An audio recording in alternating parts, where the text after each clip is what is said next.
The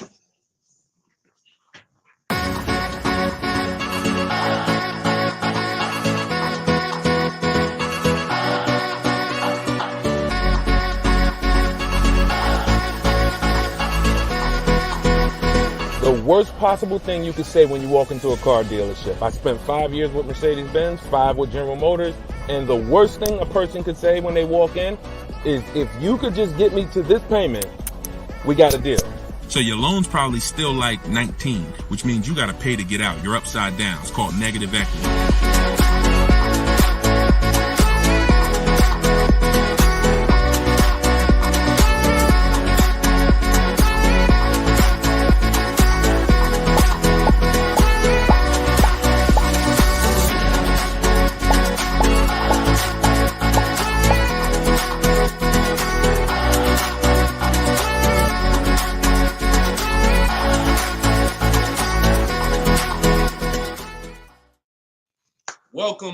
Welcome to episode 4 of Car Shopping Questions and Answers. We are live on 4 platforms: Instagram, YouTube, TikTok, and Facebook. Okay, we already got people asking questions on TikTok. As you come in, we do these shows at 12. Hold on, I want to give my camera time to focus because I'm doing a lot of moving. We do these live shows, it'll focus in 1 second, at 12 p.m. and 3 p.m. Eastern time. Hold on, I'm out of focus. There we go. 12 p.m. and 3 p.m. Eastern time. Now, we broadcast these shows throughout the day because a lot of people can't make the live broadcast. You want to tell your friends about it. If this is your first time with us, you've never been on a live with us before. Oh, wait, hold on. They're saying that hold on, can't hear. No sound. All right, hold on. Let's see. How about that? We're good on TikTok? Let me make sure we're good here on, give me a clear if we're clear on Facebook now. Give me a clear. We always got to do the housekeeping, y'all, and I need your help. Before we get busy, let me know audio is good. I see we're clear on TikTok. How are we on Instagram, on YouTube, on Facebook? All right, perfect. I see the thumbs up just came through. Okay, so this is episode 4. We do these live shows 12 p.m. Eastern time and 3 p.m. Eastern time. So you'll see the broadcast throughout the day, but if you want to actually be live with us, then you want to join us on any of the 4 platforms at one of those 2 times: Monday, Tuesday, Thursday, and Friday. So we are live. My name is Deshone the Auto Advisor. I am the author of the digital book, Cars from Home, 7 Steps to Saving Time, Money, and Avoiding Dealerships. You can get your copy for 75% off during the show over the next 30 minutes in my TikTok bio, in my Instagram bio, or I'm going to put the banner up here. You can go to deshonesbook.com. We have a link in the comment. We have a comment link in the comment section. So I want you to start typing your questions. We get very, very busy. Have your notes ready. Be ready to unlearn what you've learned about cars, because we get below market deals, and that should be your only mission when you are car shopping, is to get below market deals. All right. Now, one thing that I want to discuss. Okay, matter of fact, let's go. Go ahead, throw that up. Let's go to Frankie's question. So this is from TikTok. Can you please give me the percentage breakdown on leases again? Okay. The 1% rule has been around since probably before I ever even got into the car business. The 1% rule says that if your lease payment is 1% of the MSRP, or less, you stole the car. No down payment. So I had a 2018 Jeep Grand Cherokee. It was a $35,000 vehicle. My lease payment was $330 a month. That was under 1%. That's how we indicate that. Now, how we're doing the math is we are taking the MSRP, taking the monthly payment rather, and dividing it into the MSRP. For example, $330, which was my payment, into the MSRP, which was 35,000, and then that gives us 0.009%. 0.009%. Good afternoon, Vivian. Good to see you. So that's how you do it. Now you can multiply by 100. If you want to really get the percentage, you multiply by 100 and you'll see 0.94%. So that has been around for a long time. Shout out to the sharers. I see you, Frankie. Thanks for sharing. Please DM me too. I'm still waiting on ideas for what we could do for the people who share the broadcast. I mean it. We want to make sure we are rewarding people who share, tag, people who invite people to the broadcast. So DM me these ideas. Those are the only DMs I'm looking for because we get too many DMs to really respond to them. We get probably 50 to 100 a day. So we can't respond to all DMs, but those are the ones that I'm looking for. Okay, shout out to everybody who shares. Now, that's been around for a long time. That's how you know you stole the car. It's not even a question now that we still need to get offers because like this is Freener right here. This is why you never want to get excited about one offer unless it's the lowest bid. Here's why. Freener, she just got a, hold on, I'm putting it up here on the screen. She just got a 0.88% lease on a Jeep Grand Cherokee hybrid anniversary edition. $65,000, $65,950 was the MSRP. Her best bid was $579 a month. She's in the video library. She has what we teach. Getting bids. See, so sometimes you could look and be like, oh, this offer looks really, really good. Should I take it? Not if it's not the lowest bid. It must be the lowest out of at least 5 offers. Because what is 80% of dealers are overpriced. They're going to overcharge. So that's how you know if you won. Now we had to come up with something. When I started teaching people about leasing, I said, oh, shoot, some of you going to go out here and you've been buying your cars and you're going to walk into dealers and you're going to get a lease and you're going to think it's good because you're still paying less than somebody who actually bought. But we had to come up with something that was showing you when you were overpaying for a lease. And so I started doing some math because I love math. And once I worked the math out, I said, okay, how much are we paying before we're paying too much for a car we're giving back? 1% is the steal. But what's the limit? And I started looking at how cars depreciate, how much car, if you bought it, how much the car would depreciate. And I came up with 1.5%. So when we look at the same vehicle that is, let's say a $40,000 vehicle, for example, 1% is $400 a month or less. 1.5% is $600 a month. Now, what you look at is the total you're paying over the 3-year lease. 600 times 36 months, that's 21.6. So when you take $40,000, you add your taxes and everything, you're probably going to end up about 44.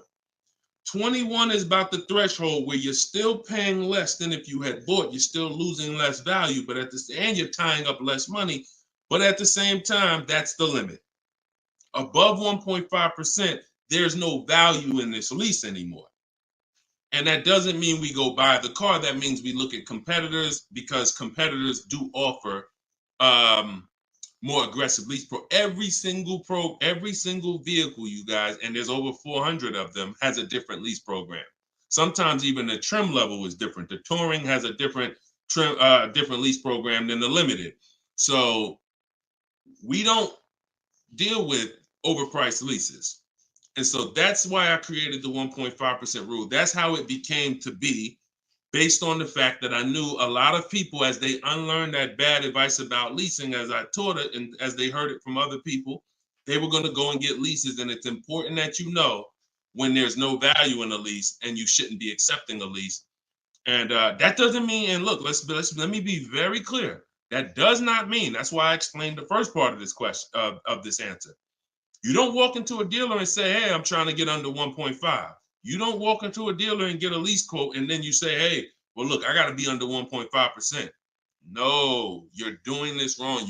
Again, my mindset and what I'm trying to get you to use is Cars from Home, where you should be. The only reason you should be in a dealership is to test drive cars. If you're buying new cars or leasing, test drive, you're in and out of there in 20 minutes. The next time you're back in a dealer is another 30 minutes to pick up your car if they don't deliver. That is the only reason. We never talk numbers in a dealership for a new car or a lease. Are we clear on that? These are rules where it's like, if you want to use what I teach, and I want you to use it so that you can get the results that Frina got, that Danielle got, that we've worked with over 8,000 people in the last since 2021. I want you getting those results. And in order to get them, you got to know what the boundaries are. Deshone says we never talk numbers in the dealership because you have no leverage there. Your leverage is at home, in control, communicating with multiple dealers, and where you can't get emotional. Okay? Clear? So that's the 1% rule, and that's the 1.5% rule, Frankie. Great question. Okay, shoot the next one in, Dolan. Great question. All right, this is Tony on Facebook. And remember, look, y'all, we are live right now. So some of you have seen the rebroadcast, and you're like, Deshone, okay, this is 3 p.m., 12 p.m., we're live. Okay, so this is the time to ask your questions. You're not watching a rebroadcast, and this is also the time to tag a friend and make sure they're here so they can get their questions answered. Shout out to the sharers. And could y'all keep tapping the screen on TikTok and running those likes up? This gets TikTok's attention and gets more people over here because we got to do this together. All right, Tony from Facebook says, hi, my lease is up in a month. I wrote to get 3 quotes from dealers. I only got 1. That's normal. The other 2 are taking their time. That's normal. I have a third-party restriction. Should I wait for the other 2 quotes or just run with the 1 quote? I never run with a 1 quote, and I get 5 quotes. So you're mentioning 3. I never mentioned 3. 80%, again, a lot of what we're talking about, y'all, is math. I'm unfortunate where I have the data. I got probably 5,000-6,000 people who have my book. We probably got close to 2,000 people in the Cars from Home library in my coaching program. That's a lot of data to prove that it's 80% that are overpriced. That's 4 out of 5. So the reason why we must get 5 quotes is because 4 are overpriced. So 3, not enough. Now, if you're doing this manually, this is still easier than you walking into a dealer doing it by phone. But at the same time, I do online. I go to their website. We are connecting with dealers through their website. You don't want to do this with third-party websites that say, hey, we could connect you with multiple dealers. You don't want that because now they're trying to sell your information to the dealers, and this is not what you want to do. You want to create a Gmail account specifically for shopping. We go to 25 dealers' websites. In my book, I link you to all the dealers so that you can just put in the zip code and then it'll pull up all the dealers around you for every brand. But you can do this yourself. You can go there and you can actually you go to each dealer's websites. We do a copy and paste message. I have a template that I use that the people who follow my stuff use. And the template tells, you need to tell them exactly what you want and what you're open to. Colors wise, this is why we build our car. We always build our car, go to the website, build the car, because we tell them exactly what we want and what we're open to. This takes us 20 minutes to contact 25 dealers online, copy and paste. We're telling them what we're looking for. Hey, these are the colors I'm open to, blue, black, or silver. These are the trim levels I'm open to, limited or touring. We're telling them this is these are the package. These are my must-haves. I need the big sunroof. All of that has to go in to it's not that you're not car shopping online. You're just now you're car shopping against people who their job is to make money. And so if you don't have what I'm telling you I've responded to hundreds of internet requests when I work for the dealers. If you're here for the first time, type a 1. If this is your first time ever being on a broadcast with us, type a 1. I want you to know a little something about me. I was inside car dealers for 14 years, responding to these quotes. So the reason why I'm giving you the exact strategies is because I know there's so many things that you're not trained to give the dealership that they need. They can't give you a quote without it. They can't shop correctly, without it. Okay, shout out to the first time people. Could everybody type welcome to the first time people? If you've been on here before, type welcome to the first time people. Now, once you give them that information, you're copy and pasting that. Copy, paste, copy, paste, copy, paste. You're doing that with 25 dealers. And then that creates the conversation to see where the dealers are actually coming, where the deals are coming from. But you need to see who has a car first. You need to see who has a car first.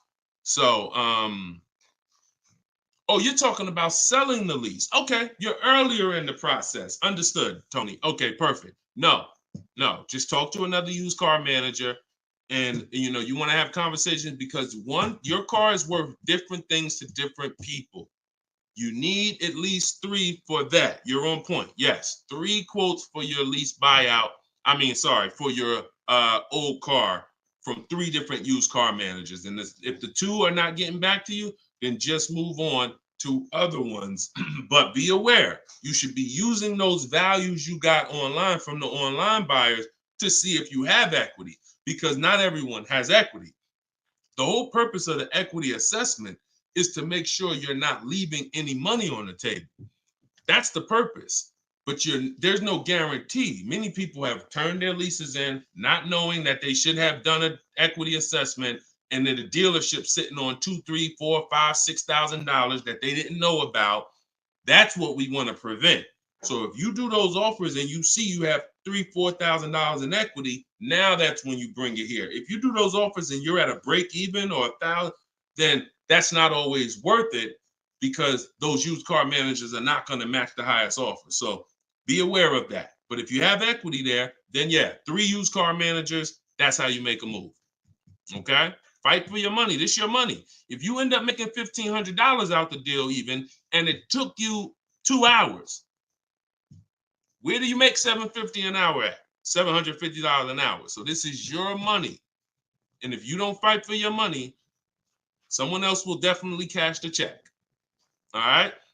Tyler said, send the next one in. Tyler said, F&I director here in Houston of 2 large stores. Your content is great. I appreciate you, Tyler. This is the 20% right here. See, the 20% can always admit when we're doing something to help the market. The 80% will come on here and be like, oh man, this guy couldn't make it in the car business. Now he's teaching. All right, go ahead. Shoot the next one up, Dolan. This one's from Facebook. What's up, John?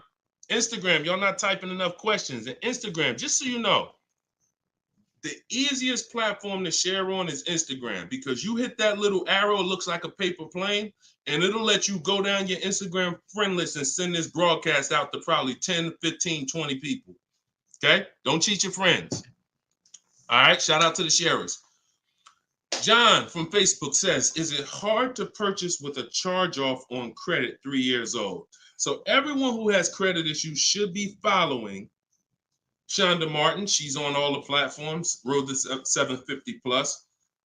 And you should be working on getting your credit to the point where you can qualify for the best programs. And you don't need an 800 credit score to qualify for the best programs. You usually need close to 680, 690 will usually qualify you for most tier 1 leases. Now there are some cars that have super tier where you tier A1 plus, but that's not most leases. That's not your standard everyday cars that most of us are leasing or buying.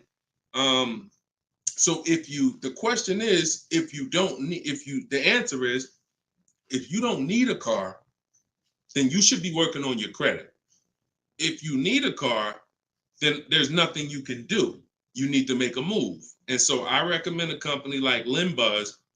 We're always going to give the dealer a chance to match or beat our offer. So whoever we end up buying our car from, some of you have been taught never let the dealer participate. That's costing you money because the dealer has 7, 10, 12 banks on their end. Now, if they're trying to beat and earn your business, now that's a winning position. See, check this out. When you have a finance manager who's saying this about you, what's the highest interest rate you think they'll pay? What's the highest payment you'll think they'll pay?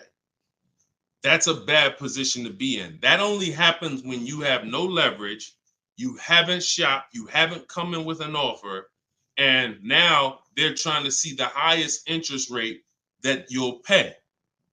We're not doing that. You're doing it our way, which is we're going to have we don't let anyone touch our credit until after we find our car. Now, once we find our car, get our best deal through a bidding system. Now we're going to take that purchase agreement, that's a receipt. Yep, I see the questions coming in on Instagram. We got you. Hold on, Atlantis. Once you see the long form receipt, now you take this home, and this is when you're going to contact your bank, your credit union, the online lenders. You're going to go online lenders, online banks, online credit unions. You're going to let all these people have a shot at your business. If you do this within a small window of time, if you do it my way, it only take you 2 days. This is going to weigh on your score the same as one hard inquiry, because this is something called rate shopping. This is not going from dealer to dealer, getting turned down or putting in applications and nothing like that. This is how you rate shop correctly. I call this the bank bidding war. When you get my book, I also send you the bank bidding war blueprint. It's going to be going into my book, but I need about another month to be able to combine it. But I send you the bank bidding war blueprint. Now, the bank bidding war is 3 rounds. First thing we're doing is seeing, is there any special interest rates that the car we're buying has?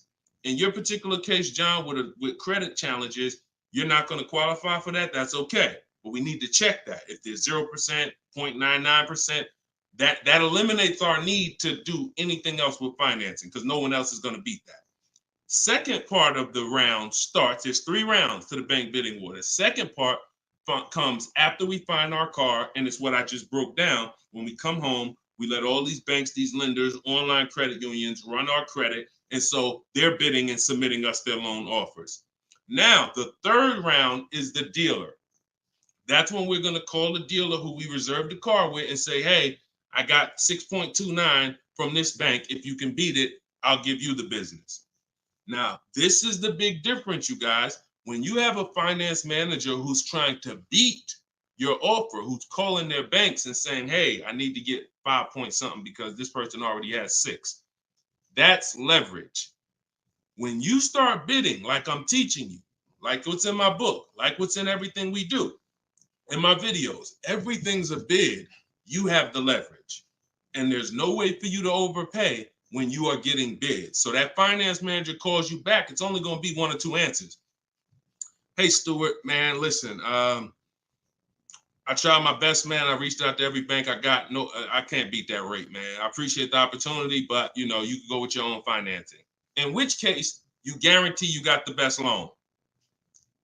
Second thing is, hey, you know what? You had a good rate, man, but I got somebody to beat it. So we can do it right here for you. Perfect. In which case, you guarantee you got the best loan. See, you don't have enough people competing for your business. That's where your buyer's remorse is coming from. That's where your lack of confidence is coming from. That's why you're driving off from a dealer saying, hey, you think we could have got more money? You think we could have got another $1,000 off? That's all buyer's remorse because you don't have enough people competing. So I want you to stop that. I want you to use what I'm telling you to do. All of this is in my book for those of you who like Deshone. I don't even want to remember all of this. It's all in my book, Cars from Home, 7 Steps to Saving Time, Money, and Avoiding Dealerships. This is what I've been teaching for 3 years. And this is what I've been doing since 2015 myself personally. So you can get your book for 75% off. Cue up the next question, Dolan. Oh, John, in your case, though, when you get that buyer's order, you would be reaching out to Limbuzz. So after you find your best car deal, you would be reaching out to Limbuzz and seeing, what their rates would be for you and then you would be going with, still giving the dealer the opportunity to see if they can beat it. Because once a dealer knows you got an approval already, they kind of have a little more leverage to be able to see if they can beat that approval. But in any case, even if they can't, Limbuzz is pretty generous. But we don't do this until after we find our car. Okay? Great question. Shoot the next one up, Dolan. All right, this is Gemini from Instagram. Can a dealership legally raise the price from what is being offered online? Listen, nobody's suing dealers. So it's not really about what's going on legally. It's probably more ethics than anything. And we don't expect dealers to be ethical. We don't need dealers to be ethical. They've proven that the majority of them aren't ethical. So when you're not ethical, you walk the fine line between breaking the law and not. You walk that gray area. I overcharged you. I know you could have paid less, but I know, whatever. But I know I could have sold you the car for less. But I'm gonna tell you that this is the best. Like, all of this stuff is unethical, but it's legal. So when it comes to what we're doing, our job is to protect ourselves. And you can't go into a car dealership expecting them to protect you. You can't go into any business transaction expecting the person you're negotiating against or the person who's selling you a product to protect you. That's why we exist, because there's no one out there. If it hadn't been done, you'd been good. If there were, even if the I think it's the Federal Trade Commission or whoever regulates businesses were stepping in to protect the public, then we wouldn't have a need for what we do. But that doesn't exist. So it's on you. It's buyer beware. It's you protect yourself. And so I provide the tools for everyone who wants to take action to protect themselves. All right? But no, we don't expect dealers to do anything other than what they've been doing. Go ahead, shoot the next question up. Let's roll. All right. Why shouldn't a person focus just on monthly payment, monthly car note? Okay, good question. Hold on. Let me make sure I can see Instagram. All right, so this one's from Instagram. Promise Tammy said, why shouldn't a person focus on just the monthly car note amount? So if we did a little math and you go, all right, if you walk into a dealer and you're looking at a $40,000 car and you say to the dealer, how much does that car cost a month? And they're smart. If they're trained, they're going to say, well, it's not really about the car payment right now. Do you like the car? And once you say, yeah, I like the car, let's get down to numbers, they're going to ask you, they're going to try to figure out what you could afford. Like, what's the most you could afford? Or I can't afford any more than $450 a month. Now, some of you know every $1,000, every $5,000 on the purchase price of a car is how much per month. Some of you know. I know we got a lot of new people on here, but for those of you who've been tapped in with us, how much is every $5,000 on a car loan? So, and the reason why I give you guys this parameter is so when you look at that $40,000 car, thank you, Frankie, got it. You should automatically know every $5,000 is about $100 a month. Yep, you got it, Michael. All right, I see you. We got people tapping on every platform. Good job, Carmelo. So the reason why, see, those of you who focus on just the car payment, you are some of the people who the 80% of dealers are going to manipulate the most and make the most money on. Because when you come in, if you don't realize that $40,000 car is in no way close to $450 a month, now you have someone who's going to try to manipulate the loan to make that car $450 a month somehow. Now, it's usually going to end with you having a super long loan. So I've had people come to me years ago, friends that would say, Deshone, what you think about this deal? I say, man, let me look at the paperwork. And I see, man, you know the loan is 96 months? Nah, man, I didn't even know that. Yeah, the loan is 96 months. What is that, 8 years? 84 months is 7 years, 96 months is 8 years. So you're out the door at an 8-year loan. Now, I'm not gonna assume you know why that's bad. So I'll say that an 8-year loan leads to too much interest, and it's what it is, because if they got you an 8-year loan, it's certainly at a high interest rate, because banks know that those loans, people who need 8-year loans are risky. People who need 8-year loans, they got to protect themselves, because typically the car may have problems in the long run. When you go down, see, the whole point with a shorter loan, 5-6 years, some people want to be conservative, you take 4 years, but you want that car paid off by the time maintenance comes, by the time repairs start being needed, because cars need repairs every now and then. So you want the car paid off. They know that if we give this person an 8-year loan, typically they're probably going to have issues around year 7, year 6, even depending on the age of the car. So the length of loan, I teach something called the rule of 72 and the 10th birthday. I will not in any way co-sign anyone getting a loan longer than 72 months, which is 6 years, because we don't have, see, what's the longest loan, a mortgage, that any of you would take?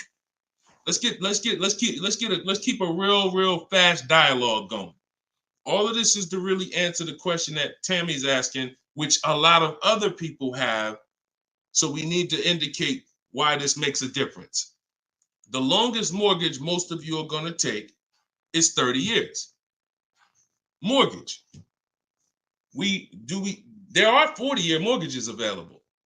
There's 50-year mortgages available. No one on here said, yo, I do a 50-year mortgage. Why? Because we already know inherently anything longer than 30, that means we can't afford this house. That means we're looking at the wrong house. So we had to make sure we created boundaries so that you understand, okay, if I got to take a loan longer than 6 years on a car, that's telling me I can't afford the car. So once I get my best price, I should already be able to afford that car with a 6-year loan or less. And I combine that with the 10th birthday. So when you look at your car, you should have your car paid off by the 10th birthday. You're taking a lot of risk if you got a loan on the car past its 10th birthday. A lot of the times I was in a dealership, people came in with problems, big repairs, and they still had car payments. Car's 10 years old, 11 years old, and they still got car payments. You could run the risk of being in trouble, because that car could be in the shop. Some of you have experienced this. Car's in the shop, and you still got a monthly payment due every month. Now, this is disaster, and that's what we're trying to prevent. That's why we don't focus on the monthly payment. When we're purchasing a car, we are only focused on the price of the car. We need to, before we even think about monthly payment, how about this? We need to make sure we're getting the car for the lowest price possible. Because some people go in and like, hey, the car's 40 grand. Well, what if another dealer will sell it to me for 35? Once I get the lowest price, then I'm concerned with what my monthly payment is going to be. So there's steps to this. But yeah, don't focus on monthly payment, and just stay committed to what we're teaching, and you'll learn, and you'll see why, even more information of why that's bad. But we want you to understand the numbers. Okay? Typically, you focus on monthly payments, you don't quite understand the numbers, but you will. All right, this one's from TikTok. Can you give us some tips about co-signing? Ooh, I have a very, very, very strict rule when it comes to co-signing. Now, some people, you're not going to like this. Some people will tell you this is bad advice. It's just my opinion. I've seen tons of horror stories. I've seen people walk into the dealership. I've seen young people who will co-sign, who will use up people's credit, co-signing, and just burn them, because no one cares about, if you don't care about your own credit, you certainly don't care about someone else's in a lot of cases. So, but I do have some rules, because sometimes it's going to make sense.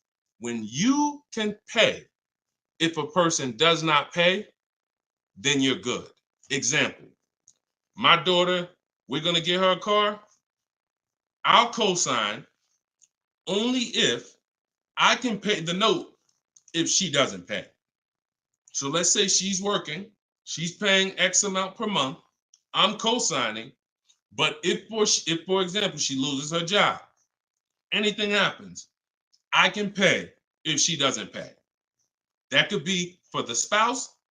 If they don't pay, I will pay it. As long as that's the rule, then you're protecting yourself, because where you get in trouble at is if you can't pay, if they don't pay. He told me he was going to pay it. He's missed 2 payments. Your credit doesn't get, no, they don't care. So you got to be willing to say that This has to be a person that I'm willing to pay if they don't pay. That means I got to have that type of relationship with them. Or if I can't pay if they don't pay, I'm not co-signing, because I cannot depend on things that will go wrong. Life will happen. And then I'm sitting out here and my credit was 700, 750, 800. Now it's 620 because they missed 3 payments and I'm struggling to get this car back from them. Okay? Those are my hard rules on co-signing. I don't deviate from them. And those are typically rules that if you follow them, you're going to be safe. Okay? All right. Shoot the next question up, Dolan. Diana said, my brother asked me to co-sign. I told him, hell no. Listen, that's it. Listen, people will ask you to co-sign listen, people will ask you to co-sign like they just asking to borrow sugar. Hey man, can you co-sign this loan for me? No, listen.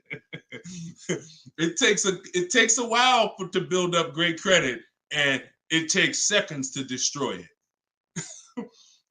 Nicole from Facebook said, are you able to negotiate third-party restrictions in a new lease? So these are two separate things. The third-party restriction is the selling of the old car, not the new lease. We're not mixing these two. So we're the people who work with me, you're selling your old car independent of the new deal.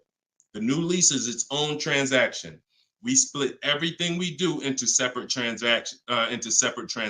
See, the car business has taught the public to give them up to 3 transactions.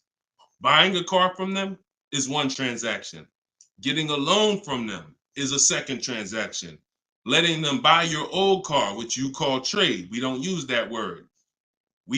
That's 3 transactions. There's money in each transaction. There's money in each. That's why there's companies that only want to give you loans. They don't sell cars. There's money in loans. There's companies that only want to buy your car. They don't care about selling your car right now. There's money in buying cars. So you need to separate these transactions if you want to maximize each. There's no way for you to save the most money without maximizing and looking at each part of your deal as its own separate transaction. So if I have a third-party restriction, I'm doing the equity assessment. A third-party restriction is, some of you have leases.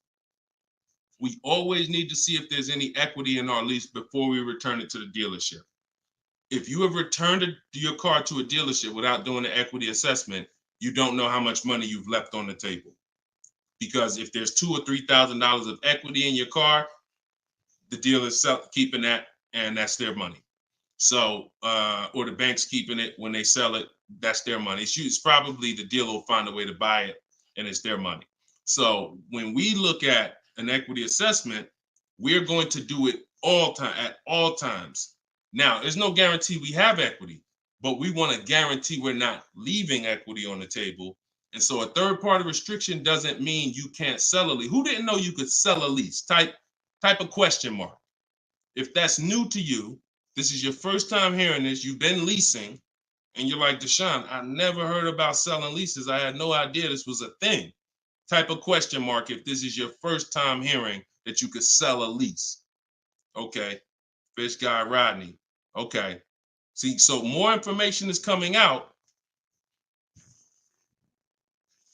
Okay. Fairy Godmother. Okay. Emil.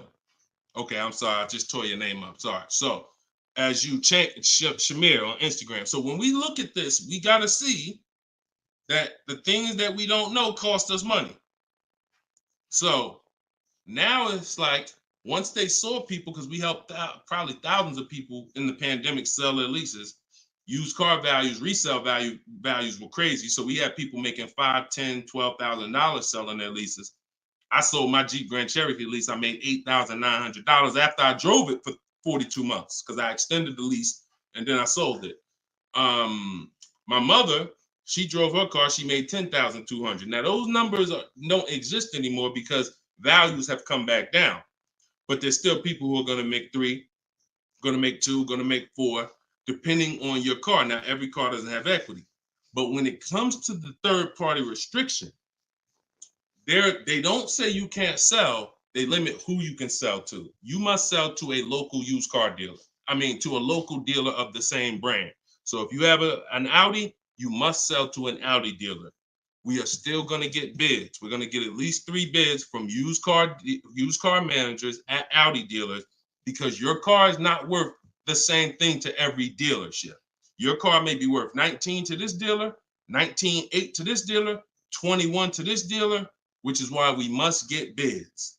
Y'all gonna hear me say that word. Your favorite word, if you stick around and you use what I'm teaching, when you start mastering my strategies, your favorite words are gonna be bids, multiple offers, because that's how we save all the money.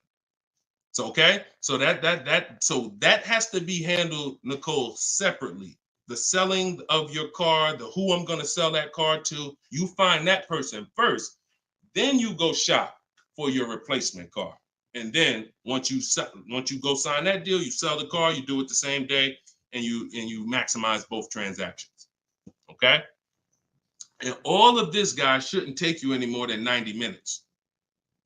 This is not something that's going to take you hours. See, my whole thing is to show you how to get great deals in 60, 90 minutes from home. That's why my book is called Cars from Home: 7 Steps to Saving Time, Money, and Avoiding Dealerships. You can all get a copy for 75% off for the next 30 minutes. Just go to my TikTok bio. You won't leave the broadcast. Grab your copy before that timer hits 0. The price goes back up to $97. Or you can go to my Instagram bio, or click it if you're on Facebook or YouTube. Go to the comment section and you'll see a link to deshonsbook.com and grab your copy for 75% off before the timer expires. All right, go ahead, Dolan. Shoot the next question out. Should I feel bad if I get 1.3? I'd only feel bad if I got 1.3 and if it was my only offer.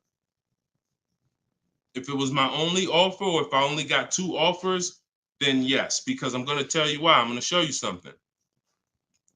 When I look at what I see, hold on. Okay, hold on. We saw Freena. Some of you saw Freena. That's 0.88. That's just ridiculous. 0.88. But look, Charles, he gets a Palisade. He's paying $48,000 vehicle. His best offer was $597 a month, 1.23.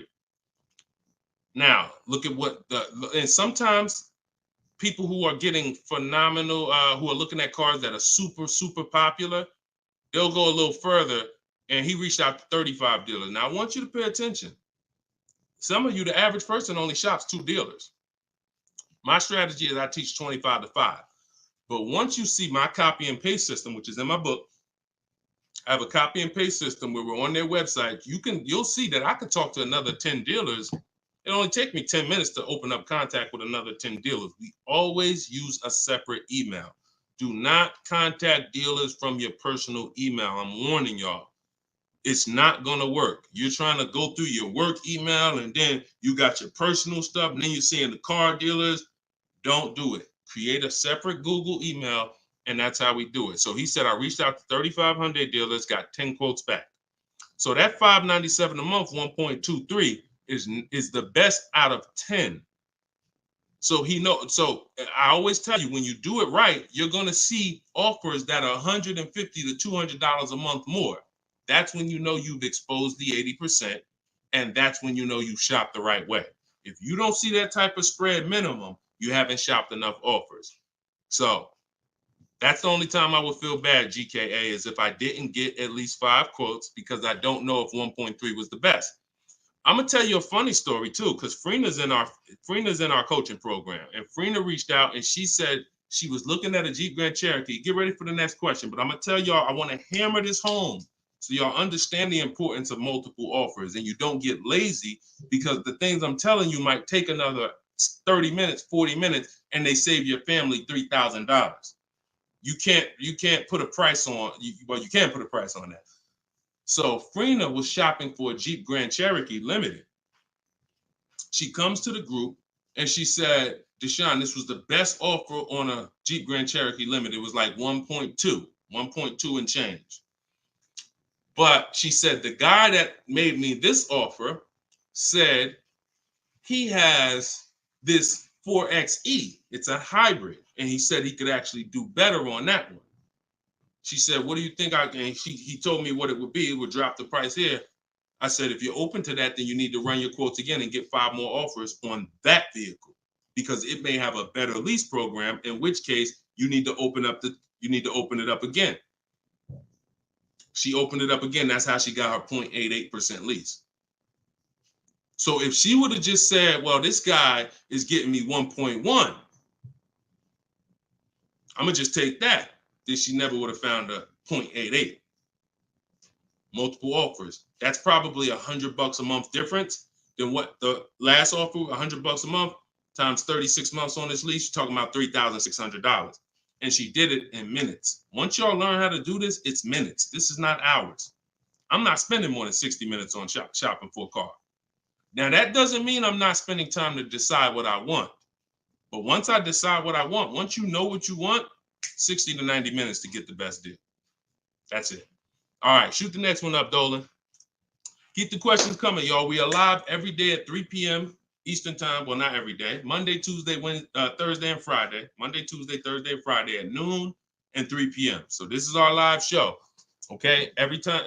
Throughout the day, though, you may see a broadcast and you'll know, okay, you'll still be able to get value because most of the people who are asking the questions on here are asking the same questions you would have asked. So go ahead, Dolan, shoot it out. This is Raymond from YouTube. How do you structure a lease? So the first thing you want to do is look at the car you're thinking about leasing, and we like to use a 1.25% formula estimate to see if we should be even looking at that car. Okay, so if I'm looking at a car that's $40,000, I'm doing a 1.25% estimate. I'm multiplying it by 0.0125, and then I'm gonna see 40,000. I'm multiplying that by 0.0125, and that comes out to 500. So that's going to tell me if I'm looking to be at 300, that's not the car that I'm going to be looking for in most cases.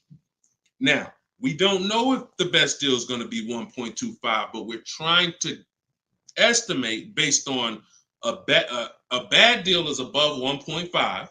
Anything above 1.5, we're overpaying for our lease. No money down. Money down comes later. Now a steal is 1.1%. So I teach something in my book. It's called 1% is the steal. Between 1% and 1.5% is the deal. And then above 1.5% is time to chill. We don't do that. So that's the first thing. Now, once we move past that, now it's time to choose our mileage. So we're going to look at our lifestyle. We're going to see how much we drive to work, how much we're going to be driving the car. And once we come up with that, you're just doing some simple calculations. What's your round trip to work? 10 miles. How many days a week? 5 days. Okay, that's 500 miles a month. That's if you do the math. Let's say your trip to work is 20 miles round trip, and you do that 5 days a week. You're doing 100 miles a week to work, times 52 weeks of the year. That's 5,200 miles. So I walk you through this in my book, but this is simple. 5,200 miles, and then you say, okay, well, I like to do a little leisure. I like to take a little trip down here. I go fishing, 1,000 miles away, blah, blah, blah, blah. So you're calculating what you're going to do. The easiest way to do it is to look at your old car and see what you've done. But if you don't have an old car, this is how you calculate it. You come up with, all right, I only need about 9,000 miles a year. Perfect. All of our leases, we shop our offers with 12,000 miles a year. That's your average miles. That's what we want to base our formula from. So whenever we reach out to a dealer, we do this online. As I said, everything we do is online. Once we do this, we're shopping multiple dealers, and we're telling them, work us up a lease quote. First month's payment, total out of pocket. If you were on the last show earlier, we talked about we don't say down payment anymore. We say total out of pocket, TOP. Everybody who's clear on TOP, if you were on the last broadcast, type TOP. If you weren't, TOP is total out of pocket. That means only thing I'm giving you for this offer right now is my first lease payment, and I'm driving off. Total out of pocket. We're not saying down payments anymore. Okay? So now, now we're structuring our lease with first month's total out of pocket, 12,000 miles per year, and that's how we're sending the offers out to the dealers. All online, all copy and paste. These are all templates I have, but I have templates where you just fill in what you want, blah, blah, blah, all in my book. There are links, there's templates, but if you're going to do it your way, that's fine, but this is how you do it. And this is, you can sit in your computer and just copy and paste, and now you're looking to get 5 quotes. That is the mission. 5 quotes, and that's it. That's how we structure our leases. Once you're done and you get your best quote, now that's when you adjust your mileage. So once you identify the best dealer, the winning bid, now you're going to say to that dealer, hey, can you adjust the offer to 10,000 miles a year? Can you adjust it to 18,000 per year? Can you adjust it to 25,000 per year if you're a high mileage driver? And you adjust it from there. But that's it. You do this over and over, rinse and repeat.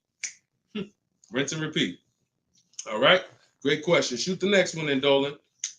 All right. Shout out to the sharers. Thank you, Liba. I see you. Thank you so much. This one's from Preston on YouTube. What is the best way to finance a car out of state? It's no difference. It's really no difference. We're going to find the car. We're going to get the buyer's order. We're going to have them. Now, the thing about a used car, if it's a used car, we got to test drive the car. So what you may want to do is if you're picking up a car out of state, you may want to go there, lock up the car, grab a cheap hotel for the night, stay there, because you don't want to eliminate the bidding process. The bidding process is your bank, your credit union, online banks bidding, and then dealers bidding. The dealer who you get the car from, they're bidding against that. Some of you don't really understand how much money is in finance. On a $40,000 loan, 2 points on an interest rate could literally be $2,500.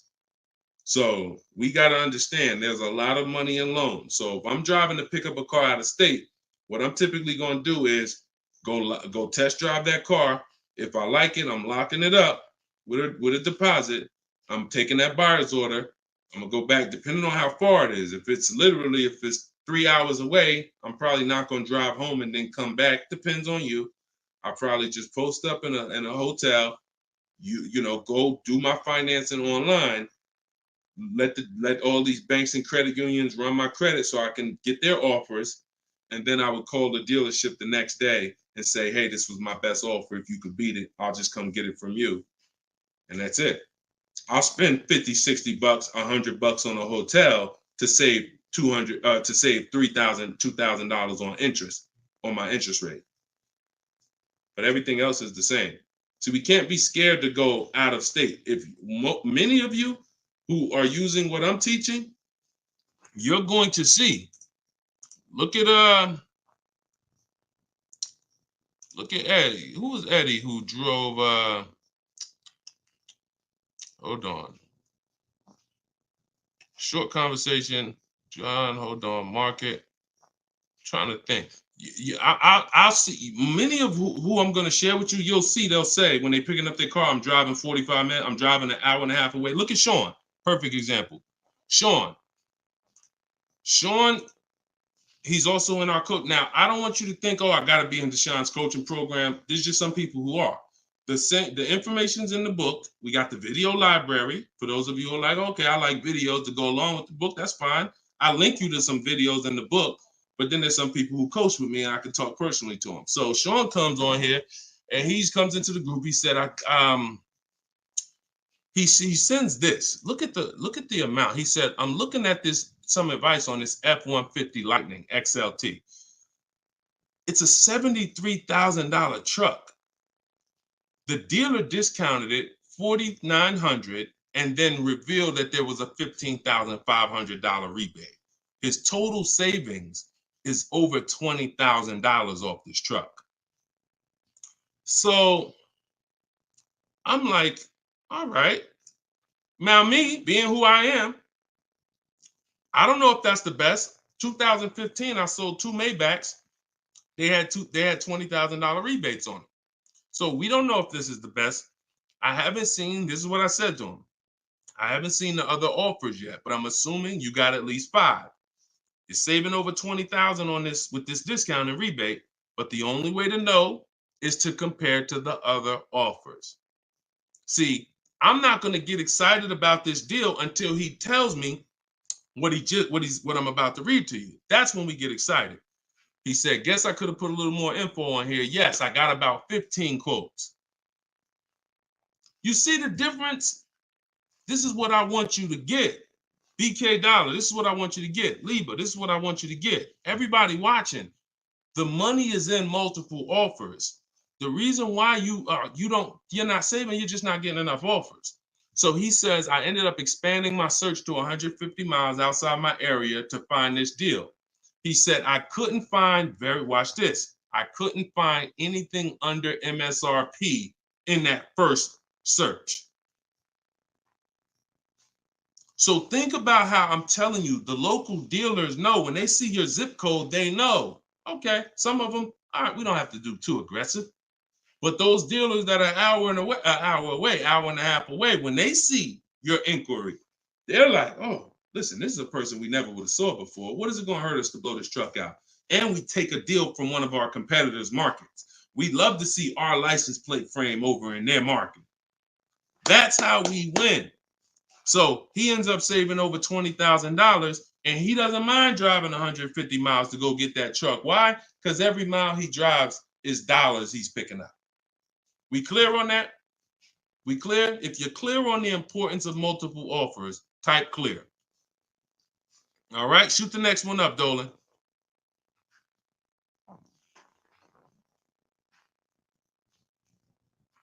Okay, this one's from Instagram. Atlanta's Black Gabriel, or Gabrielle. I think it's Gabriel, my fault. So, in the market for a new Chevy or used Chevy Malibu, what's the best route, leasing or financing? How many years are you keeping the car? If the answer is 8, then you should be buying. If it's at least 8. See, I teach something. My book is called Cars from Home, 7 Steps to Save Time, Money, and Avoid Dealerships. Everything I do, when you go, the video library that we have, your best deal in 7 days, 7 steps. These are not going to change. The first step is the foundation to your deal. The first step is the foundation to your deal, which is lease or buy. Because you cannot get a good deal if you bought when you should have leased. It's impossible. Because the amount of money you're going to pay on the purchase is going to be too much if you buy brand new. And if you buy pre-owned, it's going to be about the same amount you'll pay. So when you buy, if you're not keeping your car 8 years and you buy a used car, 3-4 years old, and then you trade it in 5 or 6 years, you're going to pay the same amount or even a little more than someone who got a great lease deal and drove brand new vehicles. So it's all about how many years you're keeping the car. If you're keeping the car, if you're like Deshone, there's no way I'm keeping the car 8 years. That's not my style. Then you should be shopping from this day forward for aggressive lease deals. Now, once you find a car that you love, or if your spouse says, you know what, I don't switch cars like that. I keep a car 8, 10, 12 years. Then we purchase for them. We're going to purchase. But for those who are not keeping their cars 8 years, you are losing thousands and thousands and thousands of dollars not leasing cars. Thousands, thousands and thousands and thousands and thousands. All right? That's the 8-year rule. It's the most important question. It's the first thing you ask when you are car shopping and you're ready to car shop. How many years am I keeping this car? 8 or less, we lease. Less than 8, we lease. More than 8, we buy. That's how we avoid the depreciation. So go ahead. It's a hard rule. You want a follow-up question to that, or anybody want to? Because I know some of you are like, Deshone, I was taught never lease. Whatever. You want to follow up to that question? That's perfectly fine. But that's the rule. And it's the rule based on money. I've seen thousands of scenarios, and I spend years and all my time shouting from the hills so people could understand how much money they're losing by not getting good lease deals or not leasing at all. Okay, go ahead, shoot the next one up, Dolan. Okay, this one's from TikTok. All right, Peyton.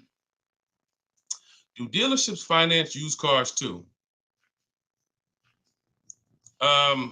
Yeah, sure. Absolutely. But we don't finance, dealers are our last offer for financing, never our first. So what you should do is you should go watch the replay from earlier, episode 3. This is episode 4 of Car Shopping Questions and Answers. We do these lives Monday, Tuesday, Thursday, and Friday 12 p.m. Eastern time and 3 p.m. Eastern time. For those of you who are like, because I want you to be able to tell your friends. Today, some of you are going to run into people who are car shopping. You need to be telling them, hey, you got to check this guy, Deshone the Auto Advisor. He does this show, live show, 12 o'clock, 3 o'clock, Monday, Tuesday, Thursday, and Friday. But you want to watch episode 3 where we went into detail about how we don't find it. In fact, earlier, I think we talked about it early on this episode. Your financing should be independent from the dealer. The dealer should be your last offer for financing. Because what you're asking for, that's 2 transactions. You're giving them 2 transactions of business. You're giving them the purchase of a car, and then you're giving them the selling you of your loan. So what we do is we separate these transactions and we get bids for each. So the only way I'm dealing with a dealer, the only way you're going to be dealing with a dealer is if they've won the bid, which means if I'm looking for a used car, you won the bid out of all the used cars. Like, all right, give you an example. This is Vincent. Vincent got a 3-year-old Lincoln Corsair, premium trim level, under 45,000 miles, clean Carfax, inspection, all from the comfort of home. I'm reading what he put in our group. He was targeting to find a discount of 30 to 35% from the MSRP. This is something that no one is teaching you guys about what you need when you're purchasing a used car. If you're going to be purchasing a used car in the future, or your next car, or if you bought a used car in the past, type the letter U. Type the letter U. If you're going to be purchasing a used car, or if you have purchased a used car in the past, I'm about to give you something that you have never heard before, but it is no way for you to know you got a great deal until you start talking the way Brandon talks here. You notice he said 30, he was targeting to find something 30 to 35% from the MSRP. In order for us to know, I see you, Shelby. I see you, Emma. I see you, Katarina. I see you, Raymond. Okay, perfect. Atlanta's Black Gate. All right, a lot of people. Okay, so when you are shopping for a used car, let me tell you a story, give you an example, all right? So I was shopping for my pre-owned Infiniti truck 3 months, a little over a year ago. I narrowed it down to 3. Now, I narrowed it down based on title history, service records, accident history. We talked about this in the last episode, episode 4. Title history, service record, episode 3 rather. You can see it on YouTube. And if you're on YouTube, please make sure you subscribe and please hit the like button. It matters because that shows the algorithm that we talking business over here, that more people need to be here. So when I narrowed this down now I get to, like, I think I narrowed it down to my top 4. They were all white. They were all within 30, they're all within $1,500 of each other. Now, here's the problem. This is where it gets complex for you. Because I'm looking at one that they're asking 30,000 and change. One they're asking 31,000. One they're asking 31,800. You know, they're all within $1,500, $2,000 of each other. Similar miles. On the outside, they all look similar. Without knowing, I created something called the true value percentage. What is the true value percentage? It's not what the website says is a good deal. It's the percentage off of what the vehicle was when it was brand new. So I pulled the window sticker for each of these vehicles. I pulled the window sticker, and what do I see? Now I teach you how to do this in my book. I teach you this entire process, but I'm walking you through it. Exactly. I pull the window sticker. You can get it from Carfax, depending on if Carfax has a deal with that manufacturer. Carfax has window stickers. Now, what do I see? One car is 46,000 when it was brand new. Now they're asking 31 and change. Okay. One car is 48 when it was brand new. They're asking 31 and change. One car was 52 and one car was 54.5. That's the one I got. So you see how in one instance we were confused. You would be confused. You sitting here like, yeah, Deshone, that's hard because they all look the same. They all similar price. How do we know? Once we find out the original MSRP, not only do we find out what the original equipment is that's in the vehicle, which is helpful. I wanted to know this is an edition 30, got all these special features. That's helpful to know too. But more important than that even is to know that that car was a $54,500 car that they were asking $31,800 for, which means I got a 42% discount. That is something we created called the true value percentage. And that's how we make sure we choose the right used car when we're ready to pick the final one. This is what we do here, y'all. If you this is why, this is why we've been blessed, because God knows we're giving you the information you need to win with.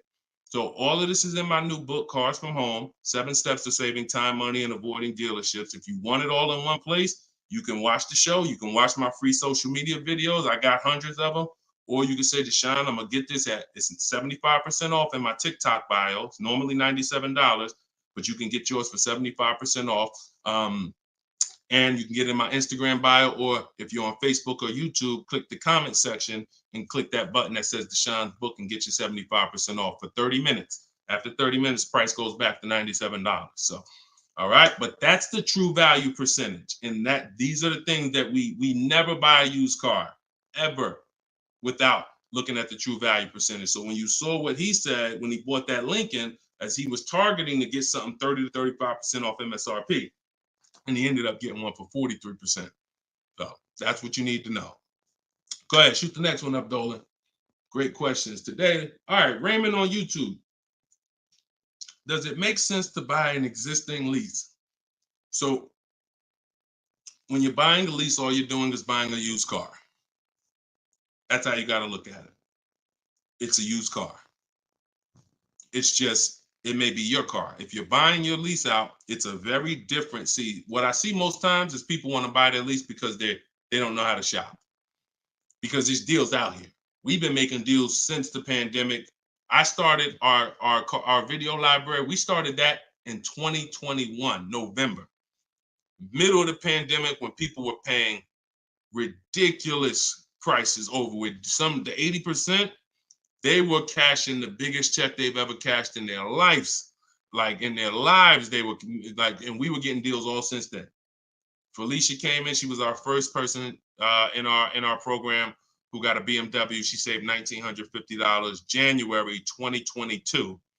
And so we when you get bids, you reveal. That's why we don't pay attention to nothing out there. I don't care what anyone says, what any dealer says does not matter to me.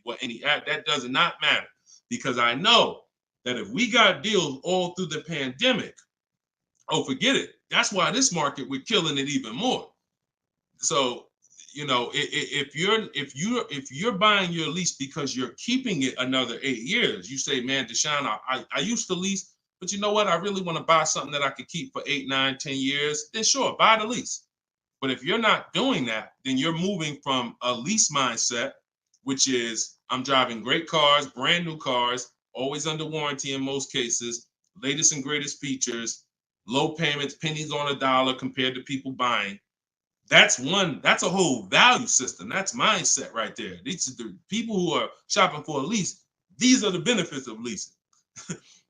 And then you're moving and saying, all right, I'm going to buy a used car now. Very different, very different. So you got to be, you have to have had a change in mindset and goals to buy your lease and buy a used car. And it's what I see most times is people just don't know how to shop. When you use what I'm teaching you to shop, get 5 offers, you're going to see there's deals everywhere. Everywhere. Go ahead. Shoot the next one up, Dolan. You can't pay me to negotiate your lease, because I do this in 90 minutes and I'm teaching you to fish. You know, I've had people who used to buy cars from me. Hold on, keep that question up from Nicole, but I saw this person on TikTok. I'm not in the business I'm in the business of teaching people how to fish. So, you know, because what happens is you're building a trust in something. Like if you're not willing to learn what it takes to do this in 90 minutes from home, like I'm teaching you, then you are the same type of person. That same mindset will lead you to go into dealers because you're just lazy and scared. Now, I'm not saying that's you. I'm warning you to not let that be you. I'm warning you you can't pay me enough. I'm not in that business. I'm in the business of helping people all around the country. It don't matter what you pay. Of course I don't think you would ever, You even asked me to work for free. I'm telling you though, that's not the business I'm in, because we can help thousands of people all around the country. But you're not realizing that your transaction is a 5-figure transaction. There's nothing else in this world that you're going to give that type of control. If you were going to start a business and it was going to take a $30,000 decision, $30,000 of your money, would you ever be looking and saying, oh, could you do this for me? You see, we do things with cars because we've been programmed to do them with cars. Car dealers have made you so scared that you've been programmed to do something, but you never do it with anything else. You never do it with a house. You wouldn't say, hey, I'll pay you to get my house for me. I'll pay you to, start this business for me. No, it's only cars. So when you realize that this stuff is easy, that old way of going into dealers and going back and forth, see, you're thinking of the old way. You're thinking, oh, I need somebody to tag along with me. Yeah, I got Deshone sitting over there next to me. I wouldn't be there because I'm at home. Where you see me at, where you see me at is exactly where I got my Infinity truck. I just told you about the deal. Where you see me at is exactly where I get my cars from. I sit right here, and all the people who got my Cars from Home book, who are in the Cars from Home video library, they're all right here. Some of them in the airport buying cars. Some of them at their desk at work making deals on cars. Nobody who's learning from me is in a dealership making deals on cars. So that's the old way. And if you think that you got to unlearn that or you can't win with me, you got to scrap that. I know it's painful. I know it sucks. I know it makes you feel like you're a loser. But that's why I'm telling you, scrap that joint and do it my way. And when you do it my way, you're going to be like, oh, shoot, man, how the heck wasn't I shopping like this years ago? All right. So now Nicole on Facebook. Do you shop or negotiate differently for a car that is low in inventory or shortage? No. Now, the only difference is, let's say, and this is the reason why we connect with 25 dealers. See, in my book, I said we use the 25 to 5. We got to connect with 25 dealers. This takes us 20 minutes because we're using a copy and paste system. So if you're going to all of these Chevrolet websites and copy and pasting in their contact box, copy and paste, copy and paste, copy and paste. Now, what you're doing is you're shopping out of all those dealers' inventories. So if you only do this with 4 dealers, then you only see one dealer who has a car. And they're like, oh, well, we it doesn't seem like it's a lot of these cars out here. That's why we're connecting with 25. You saw Sean, he connected with 35. And so when we connect with these dealers, we're not just doing it to get bids. That's one reason. But we also know out of all these 25 dealers, probably 10 of them have a car that matches what I would want. And then I'm going to get 5 to 7 offers. So now let's just say we're at a mid period where the 2024s are sold out and the 2025 hasn't come in yet. Now what's going to happen is all of those dealers out of the 25, maybe 2 of them have a car, and they're going to tell you, you know what, you really need to order it. That's not because it's a low inventory. That's because you're usually in between model years, and the old one has sold out, and the new ones, they're waiting for it to come in. But it doesn't change the way we shop. And sometimes we will order. If I'm purchasing, I'm more likely to order because I'll get bids, and then I'll take the car. But if I'm leasing, we're less likely to order because we don't know what the lease program is going to be. See, I could get a dealer that discounts the car for me $3,000.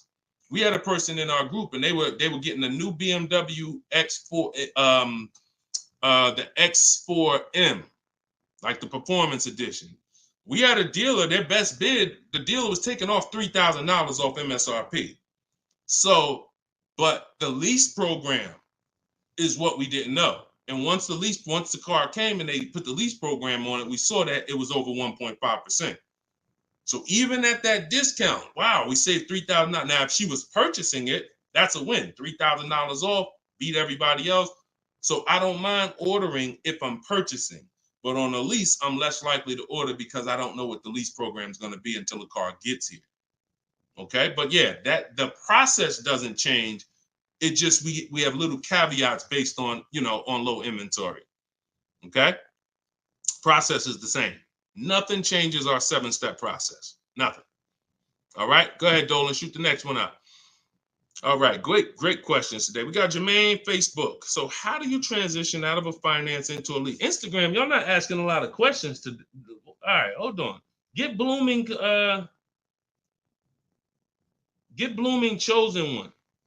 All right, hold on. All right, Jermaine from Facebook says, how do you transition out of a finance to a lease? All right, perfect. So now what I like about this question, Jermaine, is you've already answered the most important question, which is how many years am I keeping the next car? That's step one in our 7-step system. You've already answered that because you've determined I should be leasing. Now the next step is equity assessment. Equity assessment. Call the bank. You don't have to worry about third-party restrictions or nothing because you're not leasing. I mean, you're not coming out of a lease, rather. So you're going to call your bank, get your payoff. You're going to take 20 minutes, go on CarMax, Driveway, Carvana, Kelly's Blue Book Instant Cash Offer, AutoNation Sell My Car, Car Guru Sell My Car. Get those 6 offers. That's going to tell you if you have equity, break even, or if you have negative equity. That's your next step. Don't do anything else until you do that. Okay? See, we always have to account for our current asset before we start moving forward. What happens if he has $3,000 in equity? That means he has $3,000. He could either apply towards his next deal, or he could put that money in his bank account and, maybe he leases the next car with no money out of pocket. So equity assessment always comes, even before we budget, before we plan our mileage, before we do anything, equity assessment is what we do. All right? All right, shoot that next one up. Shoot that one up from Instagram if you got it, Dolan. It might have took you a minute, but because we got it's comments from everywhere, y'all. No matter. Okay, here we go. For your calculator, why doesn't it negotiate to the lowest offer? My calculator is the best. My calculator is the best thing that exists because it takes all the offers you get. By the way, y'all, what she's talking about. And you got to be specific because I do have multiple calculators that I've created in my book, multiple softwares where you plug in stuff and it spits out so one of the calculators that I have is the counter offer calculator. So we never accept a deal until we send a counter. So what we do is we take the counters. We take all the offers we get, we plug them into my calculator. Whether it's a lease or whether it's several types. One is for leasing, one is for cash purchases and financing. Now, when you're financing, you're always getting your deals with tax and everything included, all in. So what it does is it takes all the offers, you plug them in, and then it spits out which one is the best, and it counters everyone based on the best offer. So let's just say a dealer says, I'm going to do a 1.1% lease. And then this dealer says 1.2, this dealer says 1.3, 1.5. It's not countering all the high offers based on their high offers. It's countering all the offers based on the lowest offer. Because if the 1.1% lease was presented to us, that means any of the dealer could have did it. So now we're calling out the 80% and letting them know that if this dealer offered me 1.1%, then you all could have done it too. You're just choosing not to do it, in which case that's what the 80% do. So we counter every single one. We even counter the lowest one. And some people in the group will say, Deshone, man, this dealer is the lowest, man. Should I be countering them for another $50 less? I say you must counter. Because you don't know if there's another $10, $50, $20. If you don't counter until a person tells you there's no more room, even if they're the lowest, that's not the best deal. So sometimes you counter the lowest offer, and the lowest offer will be like, listen, man, I gave you my best shot. I got nothing else. We know they're telling the truth because we got 4 or 5 other offers that are much higher than that. Sometimes they'll be like, listen, I can't do that $50. I'll get you another $10. That's the best I got. We know they're telling the truth because all the other offers are a whole lot higher. So that's the way the counter offer calculator works. It's gold. It's gold. So all right, we had an hour and 19 minutes. We try to keep these broadcasts about an hour and 15. Every now and then we go a little over, but listen, y'all, we are live Monday, Tuesday, Thursday, and Friday 12 p.m. Mark your calendars. 12 p.m. Eastern time, 3 p.m. Eastern time. I'm hoping to, in the next couple of days, have a link in my bios so that people will be able to actually go to our calendar, put a reminder, but you know it. 12 p.m. Eastern time, 3 p.m. Eastern time, Monday, Tuesday, Thursday, and Friday. And this whole broadcast is sponsored by, if you just jumped on, I'm the creator. I'm the author of the book, the digital book, Cars from Home, 7 Steps to Saving Time, Money, and Avoiding Dealerships. You can get it for 75% off. It's normally $97. But if you, as long as you get there before the timer hits 0, you can get it for $24 in my TikTok bio, in my Instagram bio, or you could go to Deshone'sBook.com in the comment section on YouTube or Facebook.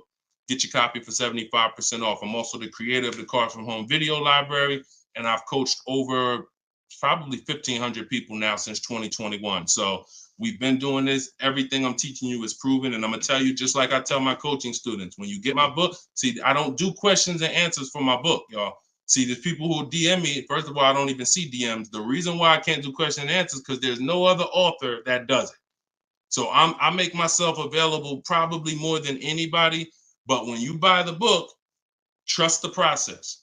If you don't see me say do it, don't do it. Do everything I say do. I tell everybody, even if they're in my coaching programs, you must trust the process that I'm giving you, and you got to unlearn your old process. Don't even think about your old process. Use my process, and I'll lead you to where you want to be at. Guaranteed. All right, so get your copy. I will see y'all all on the next broadcast. Tell your friends. Welcome to the new followers. Welcome to the new subscribers on YouTube. I appreciate y'all. We'll be back for episode 5. God bless you.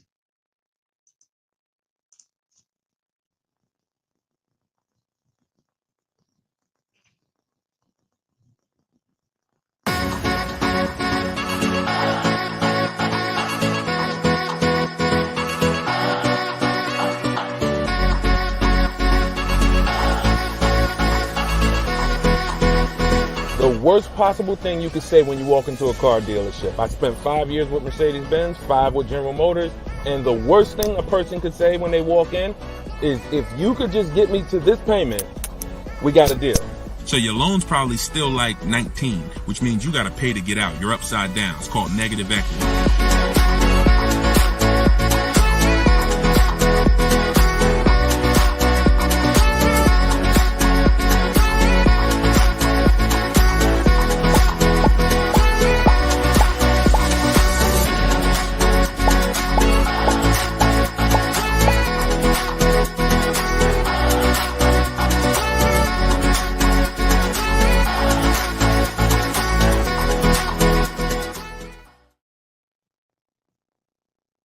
What's going on? What's going on? Welcome everybody to Wednesday, 12 noon car shopping Q&A. This is episode 5. We do these live shows 12 p.m. We're not going to usually be doing Wednesday, but I said, you know what? Let's throw in a special 12 p.m. Wednesday. So we are actually live. I know some of you may watch the broadcast because we do rebroadcast these lives, but this is actually live, and we're going to be talking and taking questions right now. So as you come in, if you could hit the share button and tag a friend. I'm just getting us up on TikTok right now. I got to make sure I keep people out who are under 18. So come on in. I'm going to share this. If you don't know me, if this is your first time seeing a show with me, type the number 1. Type the number 1 if this is your first time. Welcome back to people who have been here with us in the past or on previous shows. My name is Deshone the Auto Advisor. I spent 14 years in the car business, 5 years with Mercedes, 5 years with General Motors. And now what I do is I show people who want to learn how to car shop from home and how to save more money from home than they're ever going to save in a dealership. So I'm the author of the book, the digital book, Cars from Home, 7 Steps to Saving Time, Money, and Avoiding Dealerships. And I'm also the creator of the Cars from Home video library, which is a step-by-step video platform.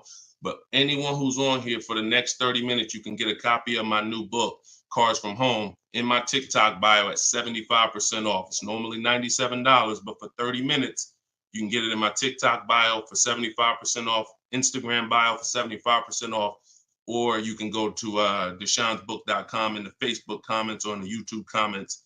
But let's get busy. Get your copy for 75% on everything I'm going to be talking about on this show. Once again, this is live. It's Wednesday.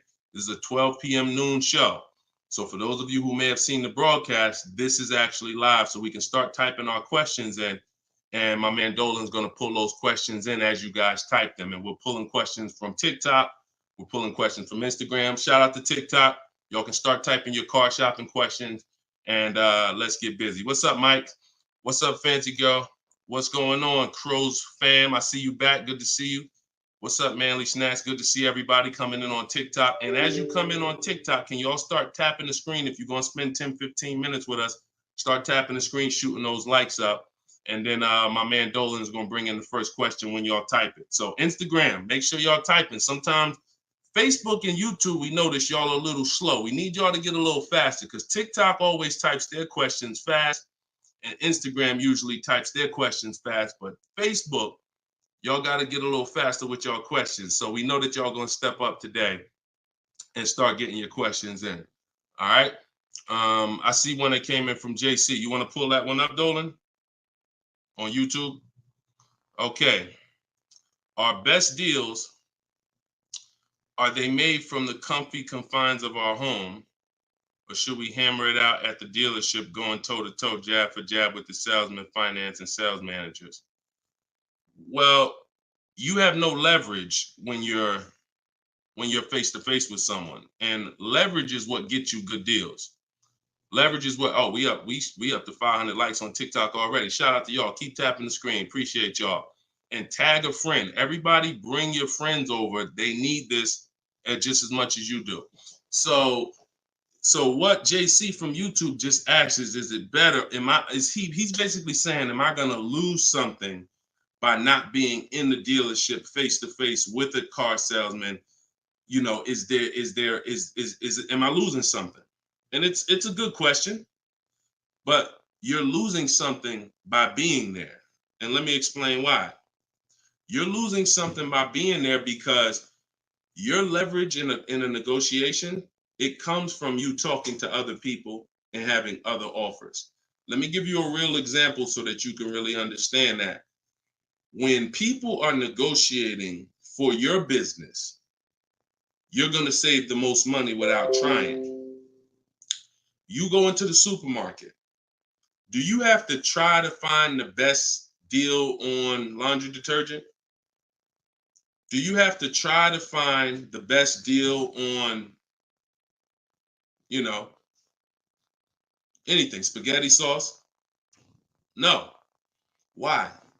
Because companies are actually hoping that you look and see that they're the best deal. Hey, look, we're on sale this week. Hey, look, choose us. They're trying to get your attention. They realize they're competing with all these other brands and they don't mind. So even with the TV, I always use a TV for example. If you go out to buy a TV right now, is anybody on here worried about overpaying for a TV in 2024? Anybody? And I always want to remind people, as you new people come on, this is live. This is Wednesday, our 12 p.m. live call. So our 12 p.m. live show. So you can ask your questions. This is not our rebroadcast. So what is anybody on here worried about overpaying for a TV? Anybody? No. Why is that? Because you already know that companies are competing to sell you a TV. Sony, TCL, Samsung, all of these companies are competing. Therefore, you're not gonna overpay. That's what we bring to car buying. In a nutshell, y'all, if I can wrap up what I'm trying to show you with Cars From Home, the reason why my brand is called Cars From Home, my book is called Cars From Home, my library is called Cars. The reason is because it's a mindset. It's a mindset. You're bringing the same mindset you would bring to shop for your TV to cars. And you don't overpay. You don't have anybody on here worried about having buyer's remorse for the TV. Look, Fancy Girl, Kiki, no. Look, RJ Newscom, no. Look, look, Patrice on Instagram, no. So no one on here is worried about overpaying for any of these items that years ago, we used to be worried about overpaying for TVs, but not anymore. So when you start staying at home and getting multiple offers and kill your programming that the car business has programmed you into thinking that you need to go in, then you're going to see how much money you save quicker. Okay?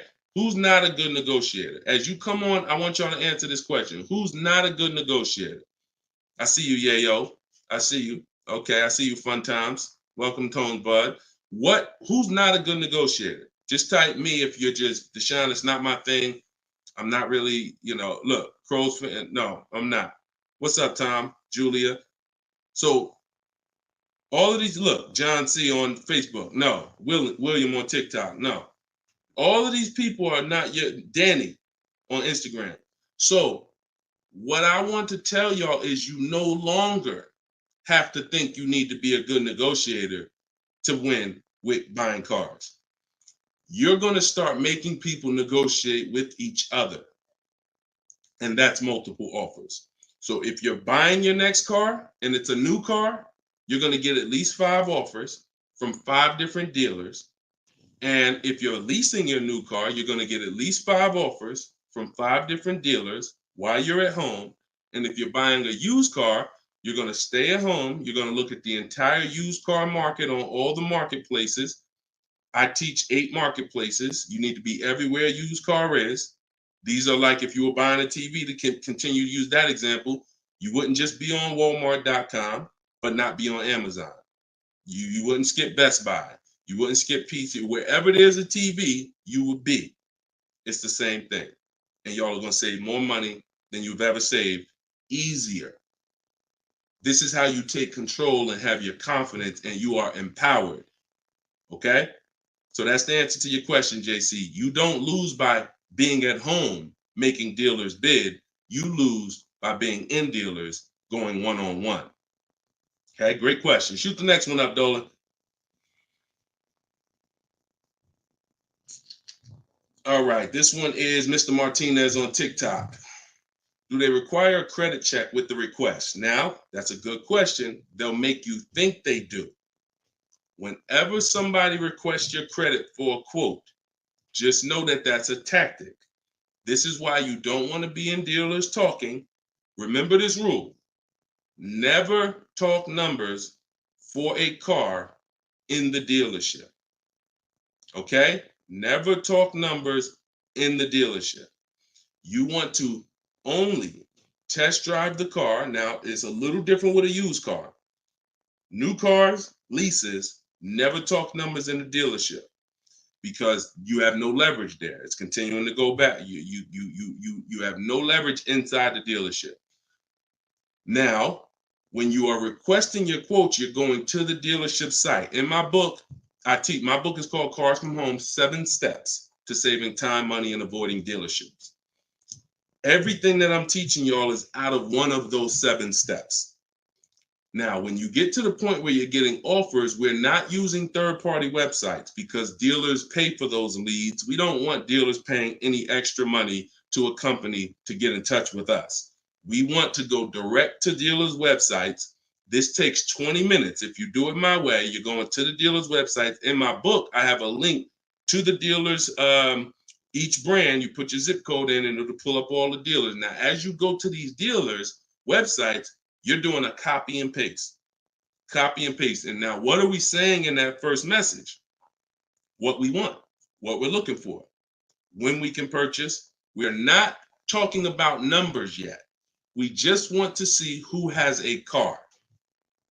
Now, once we see who has a car, now my strategy that I like you to start using, and some of you who have my book, you've used it already, is the 25 to 5. 25 to 5 is when you're connecting with 25 dealers online, and the goal is to get 5 offers. So, and the reason why we get 5 offers is because 80% are overpriced. So 4 of those 5 offers are usually going to be overpriced. That's when you know you did it right. So when we're getting our quote requests, one dealer might say, oh, I can't do it without credit. One of the things we say when we're requesting quotes for a lease is assume tier 1. Now, for those of you who are purchasing, not leasing, you're going to request quotes all in, taxes, fees, everything in. Now, there are people who are going to try to knock you off your game. Some of you know, if you have my book, I have scripts for everything they're going to say, because I used to have to use these templates. You're going to hear stuff like, oh, we need you. When can we get on the phone? Can we just have a quick phone call?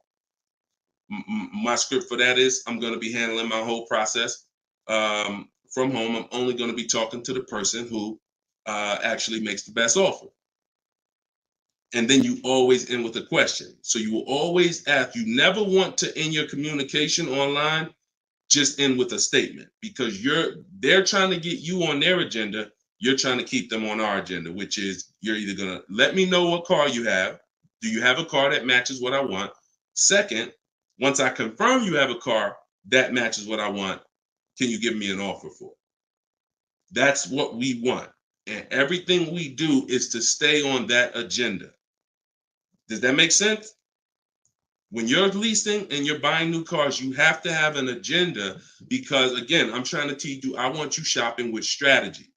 I've been doing this, helping people since 2021. We've helped over 8,000 people, probably 6,000 with my book, another 2,000 with our video program. So this we know works. I'm not telling you something that I'm hoping works for you. You just have to do it. But what you're going to have to do is stick to the agenda and realize that my only two purposes is to find out, does a dealer have a car that matches what I want? And can you make me an offer on it? That's it.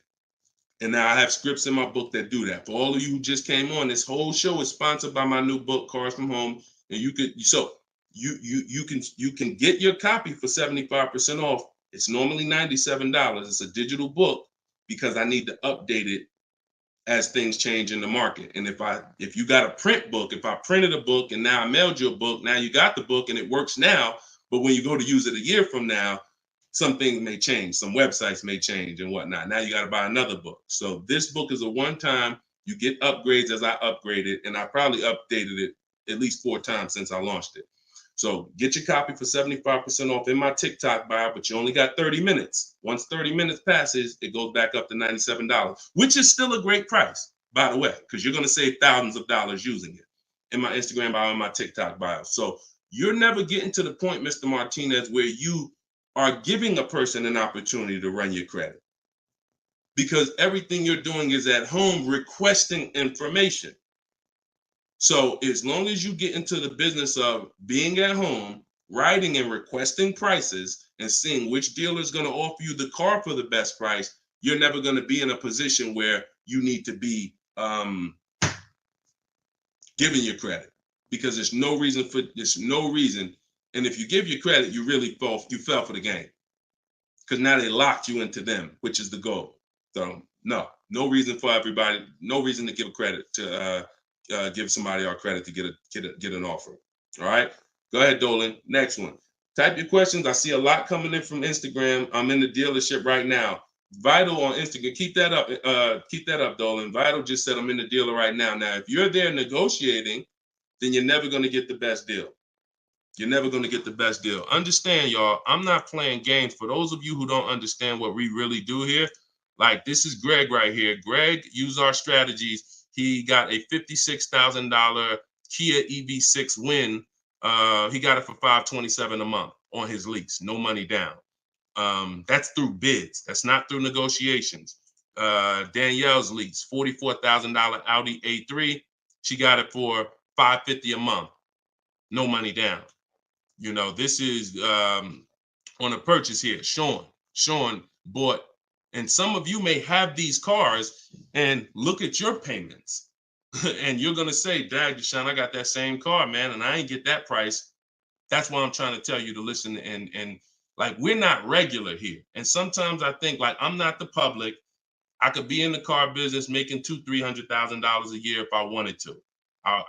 This is not God's plan for me. I'm trying to give you the game but you got to understand who I am. This ship has sailed. We've been doing this for thousands of people since 2021. If you just now here and you just finding me and you haven't used my stuff yet, like, you missed it, but understand, don't keep missing it. This Sean, he got this F-150 Lightning XLT, $73,000 truck, brand new truck. He saved over $20,000 getting bids my way. And the people who learn from me, they're never going back to the old way. They're never going back to negotiating and dealing. It only take one time for you to use what I'm telling you and see how quick you buy cars and see how much money you save to realize, oh shoot, I'm never going back to that old way of car shopping again. All right. So if you want to do it, you need to leave that dealership. Unless you're just there to test drive, that's different. So Instagram. Considering leasing a car, but feels like it will keep me constantly having a car payment if I choose to keep leasing at the end. Could you please explain the strategy to leasing versus financing? Absolutely. So when you're leasing, so this is a great question. Somebody said, look, if I lease, I'm going to always have a car payment. That's absolutely true. And so there's two totally different ends of the spectrum, y'all, when we look at how we acquire cars and get the best deals on them. One is a lease. My goal is to drive a new car, always under warranty in most cases, except if I'm a high mileage driver. I'm paying pennies on the dollar compared to somebody purchasing like that same car that Greg got. He's paying $527 a month. That same vehicle would be, it's a $56,000 car. That same vehicle will be $1,000 a month on the car note, at least on a 6-year car note. So I'm paying pennies on the dollar. I just had somebody today, he's going to pick up a brand new Kia Telluride. He got a payment of in the 400 range of $42,000 Kia Telluride. Once he negotiated it, he decided he was going to put $2,500 down because he wanted his payment where it was. But he already had a ridiculously low payment. It was like a 1.1% lease deal on a Kia Telluride. I told him, I said, you know that same Kia Telluride, $42,000, that would cost about $800 a month to purchase? He said, yeah, I know. I used to buy one. I used to buy mine. He actually had one. It got totaled. So he knows how much he was putting into that vehicle before he actually figured out he's not an 8-year person. So if you're not keeping your cars 8 years, you should be shopping for aggressive lease deals because it's pennies on the dollar. And we shop with bids because it's easy. It's fun. We're in control. And that's the way we do it. Now, the other side of the spectrum are long-term vehicles that are going to be what we call a keeper. If anybody who has a keeper in their household, type a K. If you have a vehicle in your household right now that you've had for more than 8 years, type a K. Type a K. Type a K. As you come in, y'all, if you're on Instagram, could y'all hit that paper airplane? It looks at the bottom of the screen. It allows you to share this broadcast with your friends. And could everyone who shares, could you share this broadcast? It does help. It matters. And I'm never going to stop asking for it. And I'm never going to stop appreciating the people who share. I appreciate you guys. And your friends will appreciate you more than anything, more than even I appreciate you. When you tag a friend who doesn't know me and they're car shopping, they'll appreciate you more than even I appreciate you. So, okay, all right. So we got John on on Facebook. We got Michael. We got hold on, let me see. Acura MDX. Rob Korn got an Acura MDX on Instagram. He's had it 195,000 miles. So these are what we call Derek on TikTok, Donald on TikTok. These are what we call keepers. These are vehicles that, again, someone asked a question about understanding if I always have a car payment, if I lease, can we please explain the strategy of leasing versus financing? I just told you the benefits of leasing. Now, all those benefits come at a price. Now, the other side of the spectrum is the long-term keeper vehicle where now we have outlived depreciation because the unseen expense is the one that's killing you. The unseen expense is depreciation. When you buy your car today for $30,000, tomorrow it's not worth $30,000, right? Tomorrow. You can buy a car today for $30,000 and bring it back to the dealer tomorrow. They're not just giving you your $30,000. You've lost money in 1 day. That's depreciation. Now you can sit that car outside your house and you can have that car, you don't drive it 1 mile. You never even touched it. And you go out there and a year later, is it worth 30,000? No, right? You never told, but Deshone, I didn't even drive it. But you understand, it's not worth 30,000 anymore. It sat there for a year. Now it's probably worth 24,000. That's depreciation. So some of you have been trained to think, oh, well, I buy my cars because I don't want to pay for the mileage. What I'm trying to get you to understand is when you understand depreciation, you're going to see not only do you pay for the mileage, whether you buy or lease, you pay for the car whether you drive it or not when you buy. Does that make sense? Type clear if y'all are clear so far on this, on these principles. Because it's bad information that's been fed to you for all these years that, oh, you know what? I like to drive as much as I want. Oh, I like to do everything and I don't want to pay for mileage, so I'm going to buy. But what you're seeing now is, oh, shoot. If I drive no miles, my car's worth less. If I drive average miles, my car's worth even less. If I drive high miles, my car's worth even less. Depreciation. It's the unseen expense.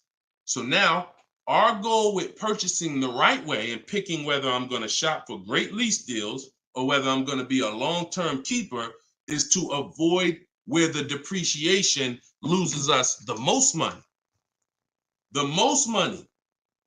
Look, right here, 3, 4, 5, 6 years, you're losing the most money. This is when you don't want to have bought your car and replaced it, because you're losing thousands and thousands of dollars every year. And now many of you have been taught it's okay to switch cars while you're in here, dropping. But going back to the keepers know, all right, I'm switching cars when my value is like this, my depreciation. So all of you who said out there that you got a car that you've had for 8 years, 10 years, 12 years, now you're gonna, here's what proves to you what I'm saying is true. The keepers, which is why I'm trying to get you guys out of that middle, all you 3, 4, 5 year people, 6 year, 7 year people that do not lease. You don't keep your cars long enough to outlive this depreciation, but you don't lease. You're losing the most money by far. By far. Thousands and thousands of dollars every car you buy in resale value, because you flip cars, try to trade them in while you just lost thousands and thousands of dollars. So on the other end, those of you who said, Deshone, I got a keeper outside, if that car today is worth $5,000, a year from now, it's probably going to be worth $4,800. That means you're no longer losing value like this. You're only losing value little by little, and you've outlived the depreciation. So your goal when understanding should I lease or buy is like, Deshone, okay, how do I avoid this? Well, if you're not keeping your car 8 years, you should be shopping for leases. Everyone who told you otherwise was wrong. I'm not going to say they were malicious, but they were incorrect. And unfortunately, I call them confidently incorrect. Dangerous. Dangerous. Being confident and incorrect is dangerous to you and others and everyone who's going to listen to you. So I'm telling you the truth based on numbers, that shopping for lease deals is here. If I'm not keeping my cars 8 years, I need to be shopping for great lease deals. If I'm going to keep my car more than 8 years, then I'm going to purchase and I'm going to make sure I get a car that's going to last 8+ years so that I can outlive the depreciation and win with long-term ownership. But I'm not stuck in the middle. Clear? Clear? Everybody clear before we move to the next question? JC said, my man hitting on all cylinders. I appreciate you, man. This is what we do, man. I've been doing this since 2006, man. I'm not new to this. I've been helping people save money on cars and make dealers bid for their business since 2021. And that's what I'm known for. Here in New Jersey, people know when I had my brokerage, Deshone is the person that helps people save money if you listen to him. If you don't listen to me, God bless you. I wish you the best. All right, so for all of you, cue the next question up, y'all. For all of you who just jumped on, this whole show is sponsored by my new book. Everything I teach is out of my new book. It's called Cars from Home, 7 Steps to Saving Time, Money, and Avoiding Dealerships.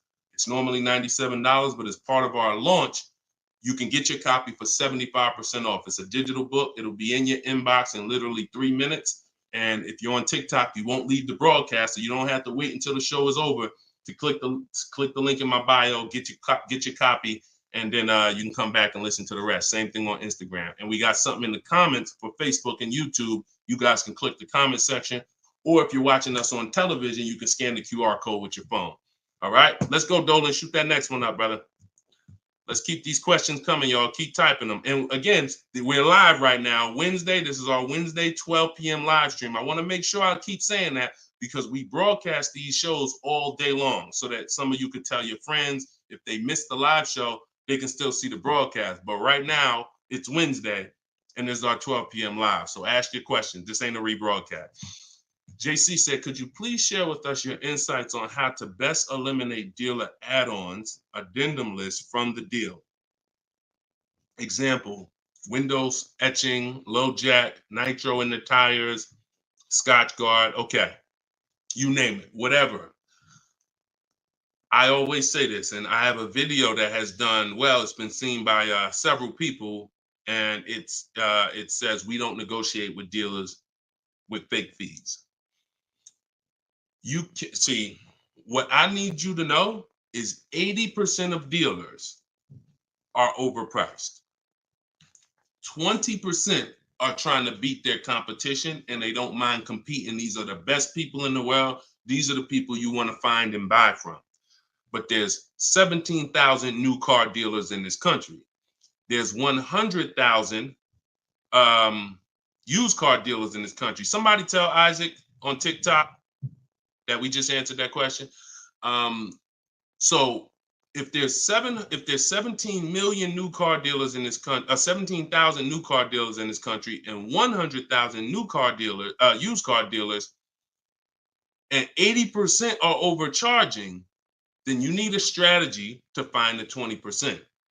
That's another reason why you cannot walk into a dealer and think you're going to get your best deal, because you don't know. You have a much higher chance of finding an 80% than you do a 20%. Does that make sense?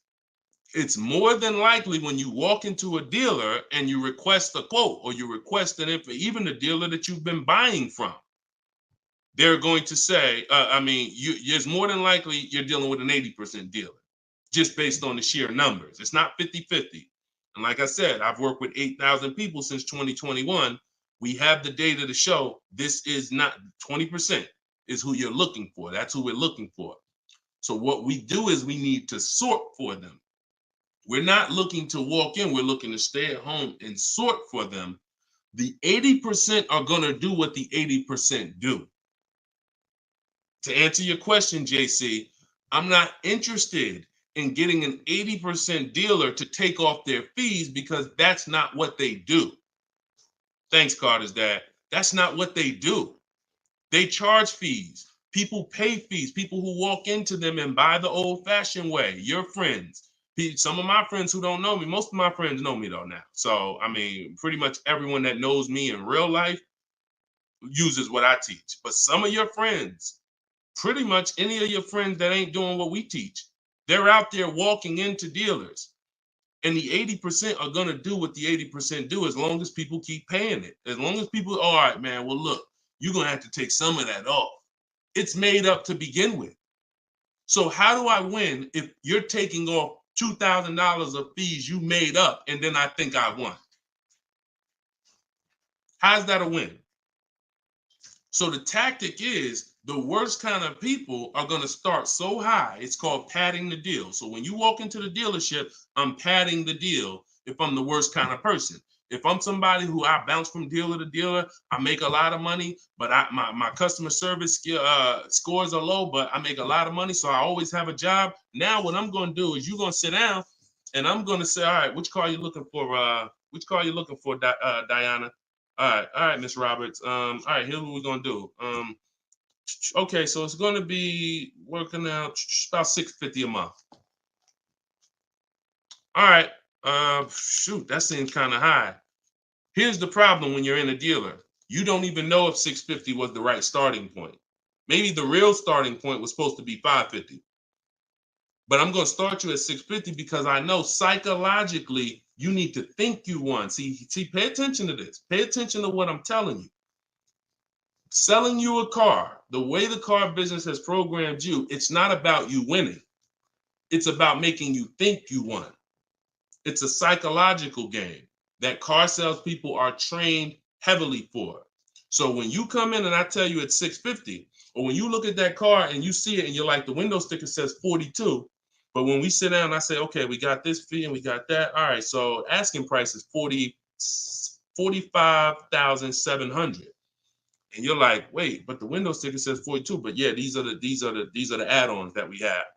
All right, now I'm starting so high that I can take off money to make you think you won, and I still end up winning because I really didn't take off anything. So this is why we don't play the games of back and forth with fake fees. What we do is we sit at home, we get bids, if we're looking at pre-owned cars, we're looking at the marketplaces, we're narrowing it down because my strategy for shopping for used cars is different than new cars. New cars and leases, we use something called the 25 to 5 strategy. That's when we reach out to 25 dealers to get 5 quotes. Used cars, we use the multiple marketplace strategy where we go to all the used car marketplaces and now we look at what the low price is in the market and we sort it down to our top 3, top 5. And then we take it, we got to make sure there's no fake fees on them because that's a tactic they'll use on used cars. Fake fees, put a price out there. So everything is a screening process. That's what I want you using, a screening process, a sorting process, so that the best deal reveals itself. You don't negotiate for it. But we don't try to turn 80% dealers to 20%. They're never going to be that. Maybe they will if we change the whole industry, and they won't be able to keep their job if they don't change. But for today, 80% dealers are going to do what 80% dealers do. That's not our job. Our job is to find the 20%. Clear? Good question. Great question. Shoot the next one up, Dolan. We're live, y'all. This is Wednesday. This is episode 5 of Car Shopping Questions and Answers. We don't usually do a live show Wednesday. It's usually Monday, Tuesday, Thursday, and Friday at 12 and 3 Eastern time. So that's the schedule. If you're like, man, Deshone, I want to make sure I tell my coworkers, I got people in my church, they need to see this. Tell them Monday, Tuesday, Thursday, Friday, 12 p.m., 3 p.m., we're here live.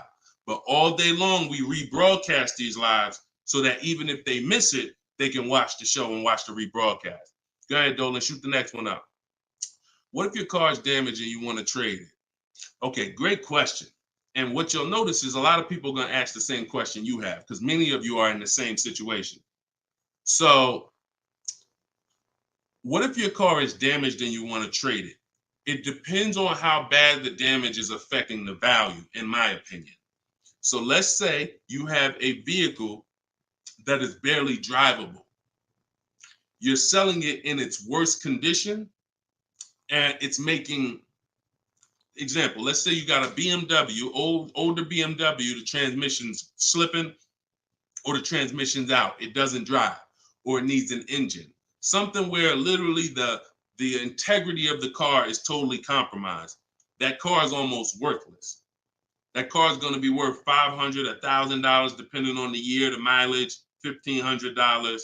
Meanwhile, if you put a used transmission in, this is why I'm an advocate. I preach you should always have a great local mechanic, a great local service shop in town that you use when your car has no warranty left.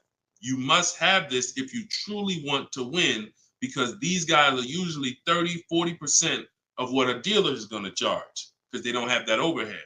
So what I'm doing, if I got an older BMW, no transmission, a Nissan, no transmission, I'm going to get a transmission from a salvage yard to get a used transmission, a used engine, pay $2,500, drop that in, and then sell the car like that.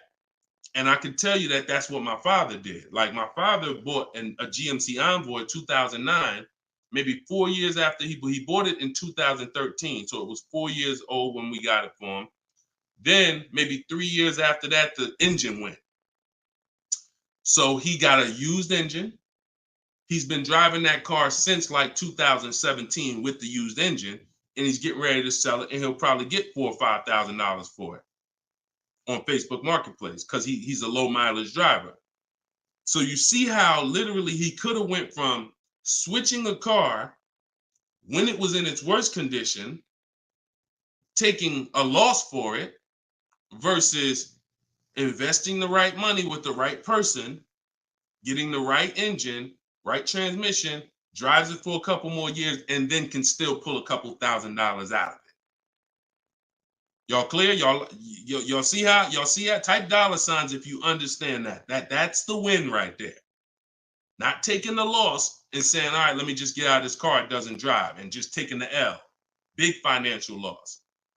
Now, if you don't have major damage, then I wouldn't say fix it. If you're gonna go and you got a couple nicks on the car, then it might cost you $500-$600 to get the nicks touched up, but then the value of the vehicle only changes by $500-$600. So it was really a wash. You put 500 out, the car's worth 500 more. You want to only repair stuff that when you spend the money, you get double back what you spent. I put 2,500 in, it increased the value of my car by $5,000. And that's typically my opinion and my rules on how I like to operate when it comes to damage. Yes, I'm actually live right now. And why is your name the Auto Advisor? We got the Auto Advisor on TikTok. Go ahead, shoot the next one up, Dolan. All right, this one from YouTube. Alberto Romo. My car has some equity. Dealer called me if I want to trade for a new one. Car has less than 30,000 miles. Should I do it? Who's getting calls from dealers right now begging them to come in and look and let them buy your car? Who's getting calls? Who's getting emails? Who's getting letters right now from dealers? Fancy Girl Kiki said me. You're getting calls. You're getting calls. You're getting emails. You're getting letters. Hey, Ruben, we'd love to buy your car right now. Hey, Isaac, we could get you out of your car early. Come in right now. A lot of you, right? I see a lot of you. The reason that's happening, look, he's saying lock on Instagram, me. So the reason this is happening, y'all, is because they're depending on you letting the dealer be your first offer for your car. Now, see, dealers know they're getting outbid right now. They're not able to buy as many cars as they used to because people are getting used to, I mean, it's almost a curse word in my book. We don't use this word. We don't use the word trade. And some of you who have seen me in the past, you know, we don't use the word trade. There's only one scenario where we need to trade, and that's if we have too much negative equity. The reason why we don't trade is because trading is not a bidding system. There's 3 transactions that you've been trained to give to a car dealer. One is buying a car from them. That's its own transaction. I bought a car from you. The second is getting the loan from them. That's another transaction. I got a loan from you, because there's other companies out there that only give loans. They don't even care if you buy a car. They don't sell cars. They give loans. That's a clue that there's money in the loan business. Now, the third transaction is people who want to buy your car. When you give your car to the same dealership, you gave them your old car, that's one transaction. You gave them your loan, that's another transaction. And you gave them the purchase of a new car from them. That's 3 transactions. And most times you didn't get bids on any of them. That's how you're losing money. You're probably losing $2,000 here, probably $1,500 on the loan, and then maybe another $1,000, $1,500 on your car that you gave to them.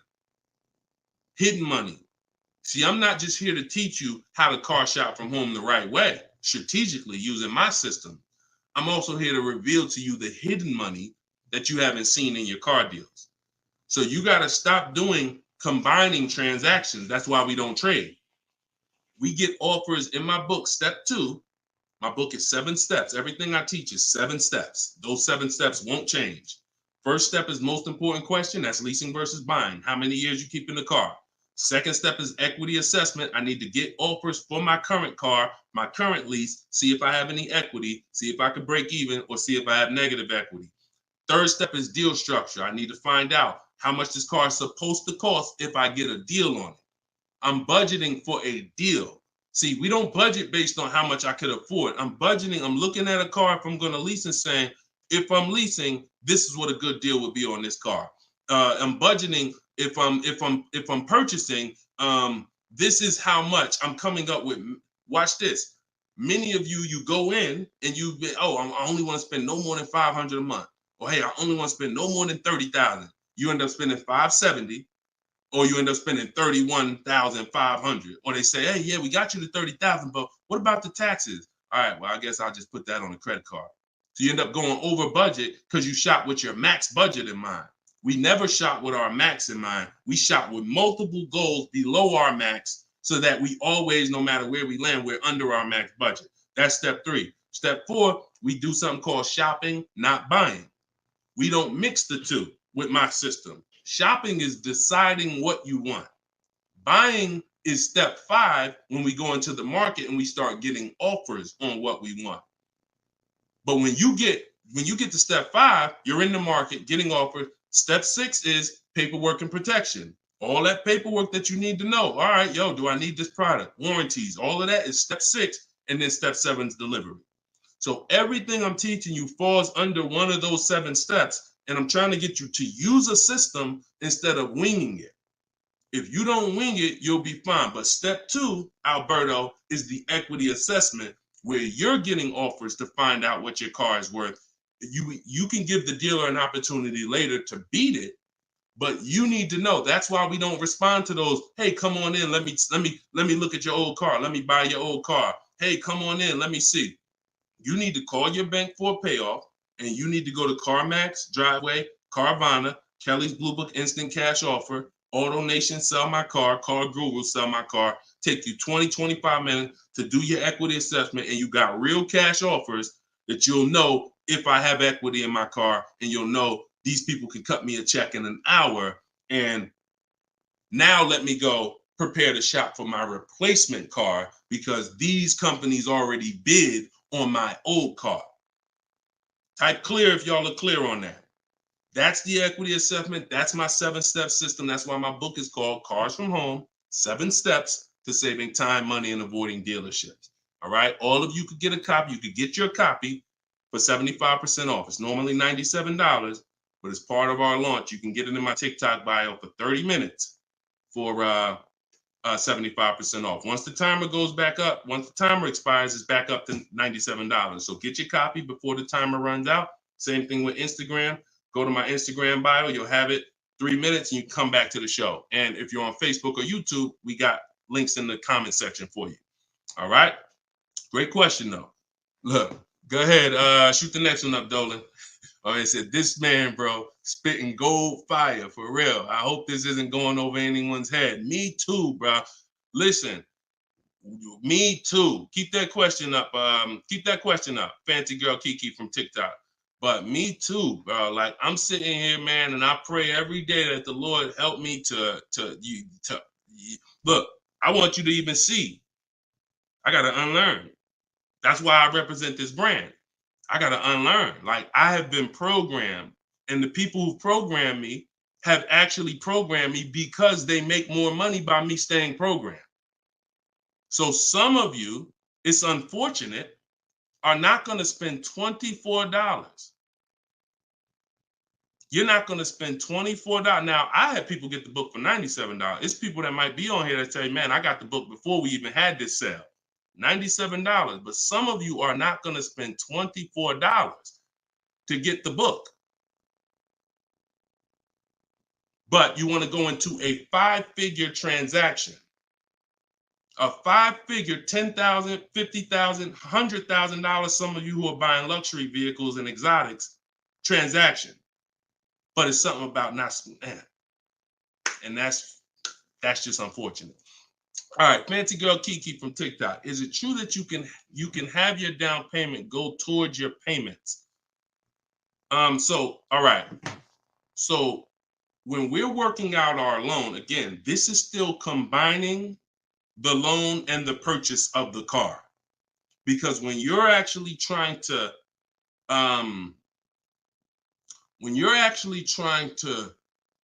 figure out and hope your down payment goes towards the payments and actually goes towards the car versus you basically just giving it to the dealership or maybe losing it to, not going to the car, you're mixing. Because when we're shopping, we have loan. When you buy your car, if I'm financing, right? Give you an example. When I bought my Infinity truck, I'm shopping for the car. Once I get the car, now, and I use my perfect budget calculator. It's in my book. It's a calculator I created. See, that stuff I can't even explain on this show. I can't explain how a calculator that I created works. It's a surprise when you get there, when you read and you're like, oh, this is a calculator. I've never seen nothing like this before. I know, because I made it. And I got like 5 of them in there. So, but when you're trying to do what it does, I can tell you how to do this manually to some degree. When you got to know what you can spend. That's why we have that budgeting exercise where in order for me to be at a $450 a month payment, I can't get any more than a $22,000 loan. If I get more than a $22,000 loan, then I'm going to have more than a $450 payment. So now you might say, okay, 6 years though, because if I go 6 years on the loan, then maybe I could get like $25,000 depending on my interest rate. But I need to know how much car I can buy based on where I want my payment to be. So now once I establish that in a budget exercise, you can do that with some calculators online, try to, but you have to account for taxes. The reason why these calculators don't work well, because they're not going to account for the taxes. They're not going to account for, any down payment you want to put in, and they're not going to account for any equity you may be getting. And then they're not going to give you these goals for, all right, a 5-year loan or a 6-year loan is 2 different prices. $450 a month for 5 years is not the same as $450 a month for 6 years. If I get a car at $450 a month for 5 years, I got a better price on it than if I got it for $450 a month for 6 years. So these are the things that you kind of got to have in your budget so that all right, this is how, because it does me no good to know that I could go and spend $35,000 on a pre-approval. What does that do? How does that equate to what I can actually spend? I don't want to spend $35,000. That's a $700 a month payment. So, but once you establish the budget on how much I can spend, now you go find the car. So I'm shopping for the Infinity, and I'm shopping knowing all of these cars are within my budget. Now, when I actually get the car, now what I'm doing is going and I'm finalizing my loan and having multiple dealers, multiple banks and credit unions give me offers for my loan. Everyone can run my credit with a hard pull because I'm within the rate window where it's not going to affect my credit negatively. It's only going to weigh as one hard pull. I know you've heard, oh, don't let all these people run your credit. If you do this right, according to how you're supposed to rate shop, you can Google rate shop. In fact, I'll show you right now. I'm going to share my screen so y'all can actually see. See, it's the information you don't know that's costing you. It's the information that you don't know that is costing you. Look, if I go to Google and I type in rate shopping, Experian has a whole article. Let me know if y'all can see my screen. Hold on. Oh, wait, hold on. Entire screen. Look. So I go right here. Rate shopping. They have a whole article about how to properly rate shop. And let me see. Look, the FICO score window is 14 to 45 day period, depending on which version is used to calculate the score. So we do it in 2 days. We do it in 2 days. So we don't even use the 14-day window. That's why we don't let anybody run our credit with a hard pull until after we already find our car. So now you come in and you are I'm letting all these people run my credit to get their offers for my loan, their offers for my interest. And then what I'm doing is whoever makes the best deal there, I'm calling the dealer and I'm giving the dealer an opportunity to beat it. because the dealer has another 7, 8, 10 banks that they might, okay, there, let me see if I can beat that because I like to earn the business. And that's what I call the bank bidding war blueprint.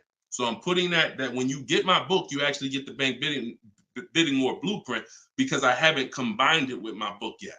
It's going to take me probably about 30 days to combine it into my book. So I just send the book and I send the bank bidding war blueprint. That strategy right there is called the bank bidding war. So we're not worried about if our down payment's going to go to the car because our loan is always worked out with the bank, not with the dealership. Okay? Separate these things. When you start separating these things like I want you to, you're going to see I can't get into the same trouble I used to get into. Okay? Go ahead. Shoot the next one up, Dolan.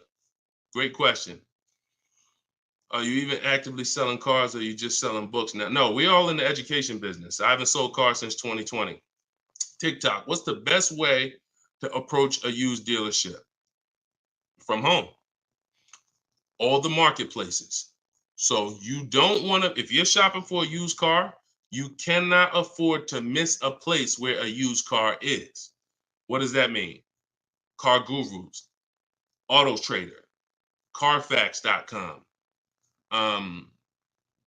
CarMax.com, Carvana, Driveway, eBay Motors.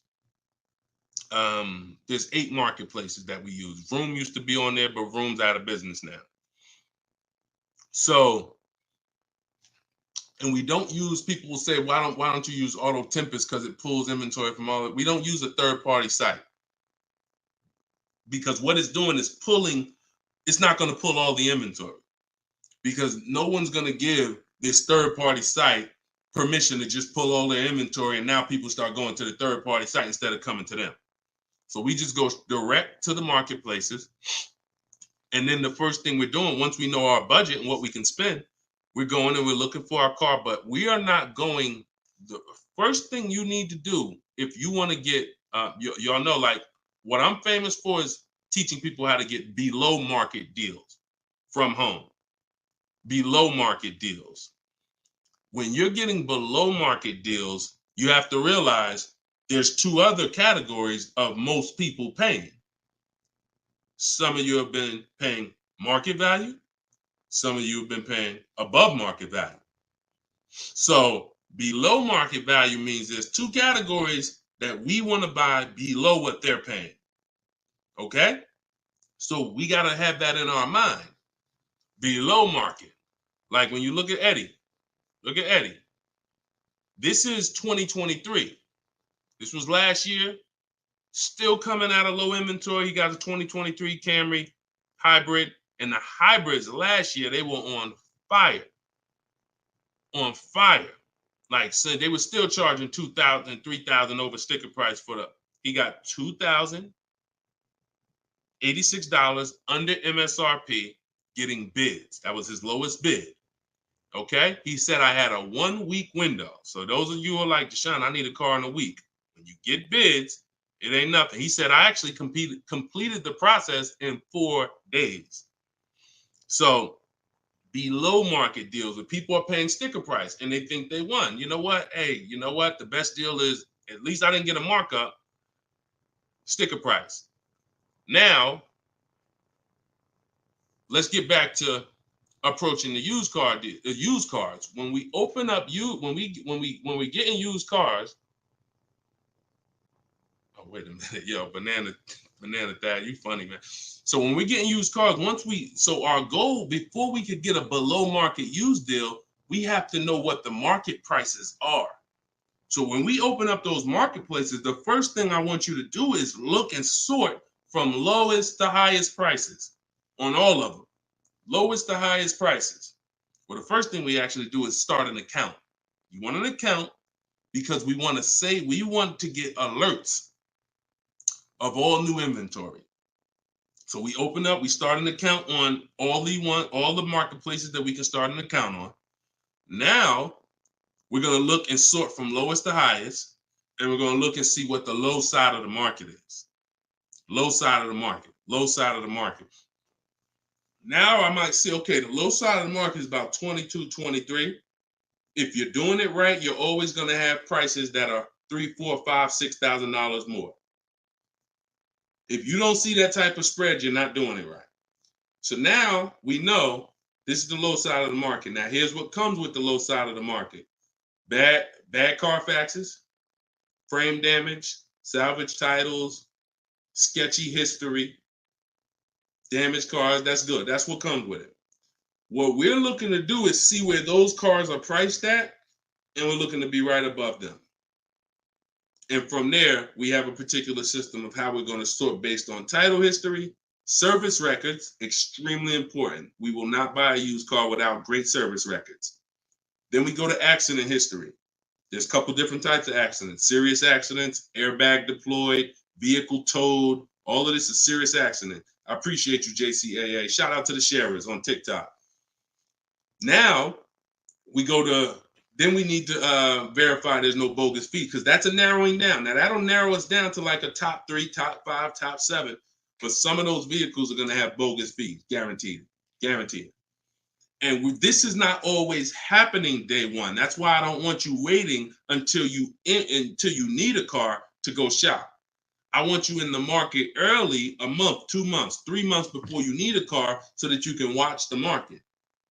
And when you can watch the market, you have much more leverage. You have much more flexibility. You can say no. You can see where the price trends are, and you can get alerts. Many times, it's the alerts of the new cars that's going to be the car you take down. Because once you know the low side of the market, now you're getting alerts. Every new car that hits the market, boom, soon as it hits, I can look and see, oh, that's priced on the low side. Now I look, oh, shoot, frame damage. Oh, shoot, salvage title. Oh, shoot, whatever. And eventually one pops up and you're like, oh, good Carfax. Oh, good title history. Boom. And now we're preparing to get ready to take that car off the market. We can't test drive used cars until we're ready to buy them, though. That's the only reason we can't do 100% of our used car deals from home, ever. New car deals, we've had people throughout, use my book, in my course, 100%. Dealer delivers the car. That can happen. New cars and leases, 100%. Used cars, we can't. You must go to the dealer. You must see the car. You must drive it. And then that's when you're taking that deal across the finish line right then and there. Okay? That's a overview of what I call my multiple marketplace strategy. If you do that, you win. I mean, there's no guarantees in life. So I'm not here to guarantee, but I am here to say, you haven't had strategy. When you're using strategy and boundaries, you haven't had boundaries or strategy. You add boundaries and strategies to your car buying, 99 times out of 100, you're going to win more than you used to win. All right? Go ahead, Dolan. Shoot the next one up. Does your book teach how to sell and grow? I don't really know what that means. Sell and grow. This one's from TikTok. Do I get a discount for paying cash for a car? No. I know a lot of people told. Who was taught you get a deal for paying cash? Type a dollar sign if you were taught you get a better deal for paying cash. I got the book, the cheat sheets, awesome. Service connected. Don't use the cheat sheet. If you got the book, scrap the cheat sheets. The book is the nuts and bolts. The cheat sheets is an overview. I see you though. Use it. Win. So, all right. So you got Gina VL. You got Court. I don't want to butcher your name, so I'm not even going to try. I see you on TikTok though. I see Cozy Boy Nesto on Instagram. Okay, Monty. So my question was, who was taught you get a better deal by paying cash? All right. Now, I said type a dollar sign if you've ever heard this. Now, I don't want you operating with bad information. Let me tell you where this came from. And remember what I said earlier in the show. Earlier in the show, I told you the car business is not about you winning. If you win, great. But it's about making you think you won. And I can only make you think you won based on what you tell me you need in order to feel like you win. So if you come in and say, listen, man, I'm paying cash, man, y'all got to do something better for me. I'm not going to sit here and tell you, well, you don't get a better deal for paying cash. Now, I would tell you, listen, I'm going to be honest with you. You can get this price whether you pay cash or not. So like there is no, but somebody who's like not going to be willing to go and tell you that, they're going to make it look like, all right, I got to make you think that the deal I'm giving you is because you pay cash. This originated from when dealers used to finance cars. There are still people, and you may be one of them, who think the dealer owns your car after you get it. That's why there are people who say if they can't afford a car, they say, man, I'm gonna get a dealer back their car. It's not their car anymore. Unless you're dealing with like a buy here, pay here place where they're actually extending the loan to you, it's not the dealer's car anymore. But back in the past, dealers used to extend loans. They would hold the financing. So if you offered them all the money up front, it was an incentive for them because they knew it guaranteed they get the money now. And it also saved them interest. It saved them, if they were holding the note, then they're still technically paying for that car. And they're like, okay, I could save you another $1,000, $1,500, because you're going to give me all the cash up front. It's not like that anymore. It's not. Literally from the time you leave, the dealership is funded in full in hours. Like by the time you drive off, wire transfer, the dealer is funded for the car. The funds come from Bank of America, Chase, TD, M&T Bank, whoever it comes from, wired to the dealer. From that point, it's between you and who? Who's on the title? Who's the ones calling you if you don't make the payment? Who's the one setting up the car to be taken if you don't make the payment? It's not the dealer, right? It's the bank. So it's always between you and the bank from that point, which is why you don't get an exactly life experience. You're not getting a better deal paying cash. And that's just because that's the way it's set up. Now, the rare exception that you may see, and this doesn't happen a lot, sometimes there's like a low interest rate. Like when I was with General Motors, we might have like all right, you could get 0% interest, or you could get a $5,000 rebate. Only on a new car though. But you can't do both. So if you had somebody who could pay the cash, maybe they save more money by taking the rebate than they would if they were to take the loan. So in which case, you're not getting a better deal because you're paying cash. It's just an incentive to, you're getting a rebate. But so these are very rare circumstances. So I just don't want you going in and telling you that you heard that from me. And I'm just telling you that's the truth. Like that is the truth. And when you really look at how banking works and how dealerships work and the fact they don't own the car, you'll understand there's no incentive to you paying cash at all. And if you're not investing your cash, see, I want you to also think about what you're doing with your money. Because if you want to pay cash, God bless you. Pay cash. Interest rates are high. Put as much down as you can. Pay cash. Get the loan out of there as fast as possible. You're paying 6, 7, 8, 10%, 12%. Get the loan out of there. Pay it off or make a large down, only finance a small portion of the car. But if the rates are low, which at some point we do believe rates will be low again, or I always tell people in the bank bidding war, you got to check, see if there's any special interest rates. There might be 0%, might be 1%, 2%. So if those instances exist, there are people who your money's invested. You're getting 8% on your money. You're getting 6%. You're getting 10%. You're in real estate. You're getting 15%.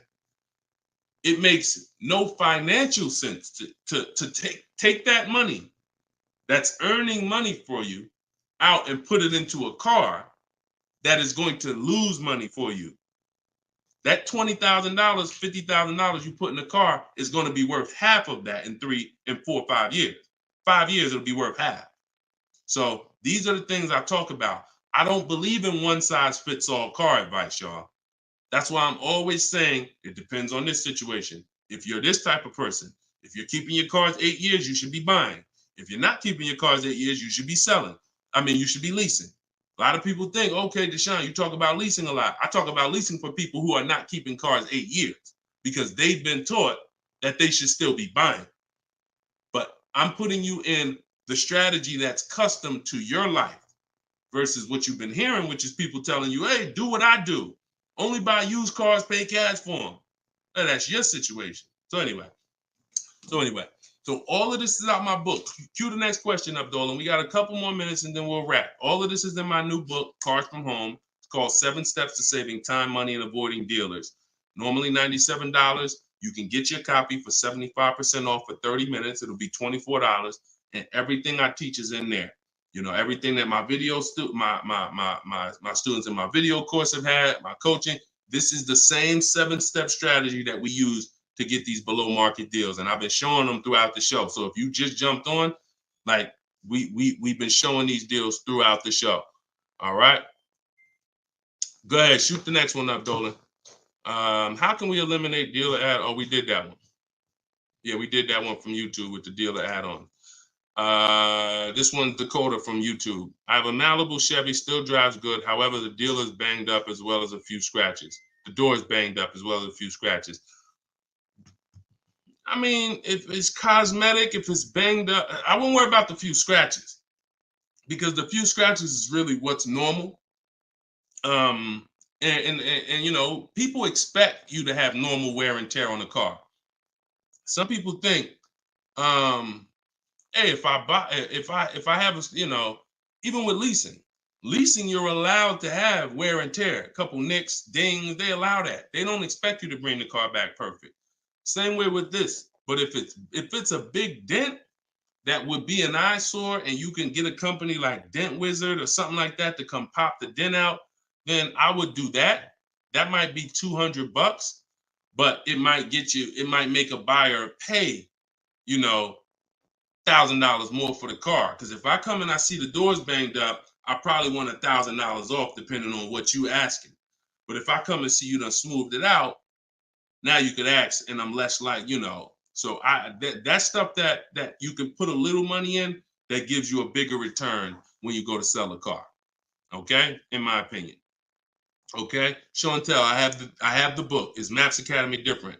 Yeah. Maps Academy is my video program. The book is the 7 steps. I have a video library that's 7 steps in video, and then Maps Academy is, you know, my video program, and I coach people. So we do these Zoom calls, so we make sure we answer questions. So I always say, get in where you fit in.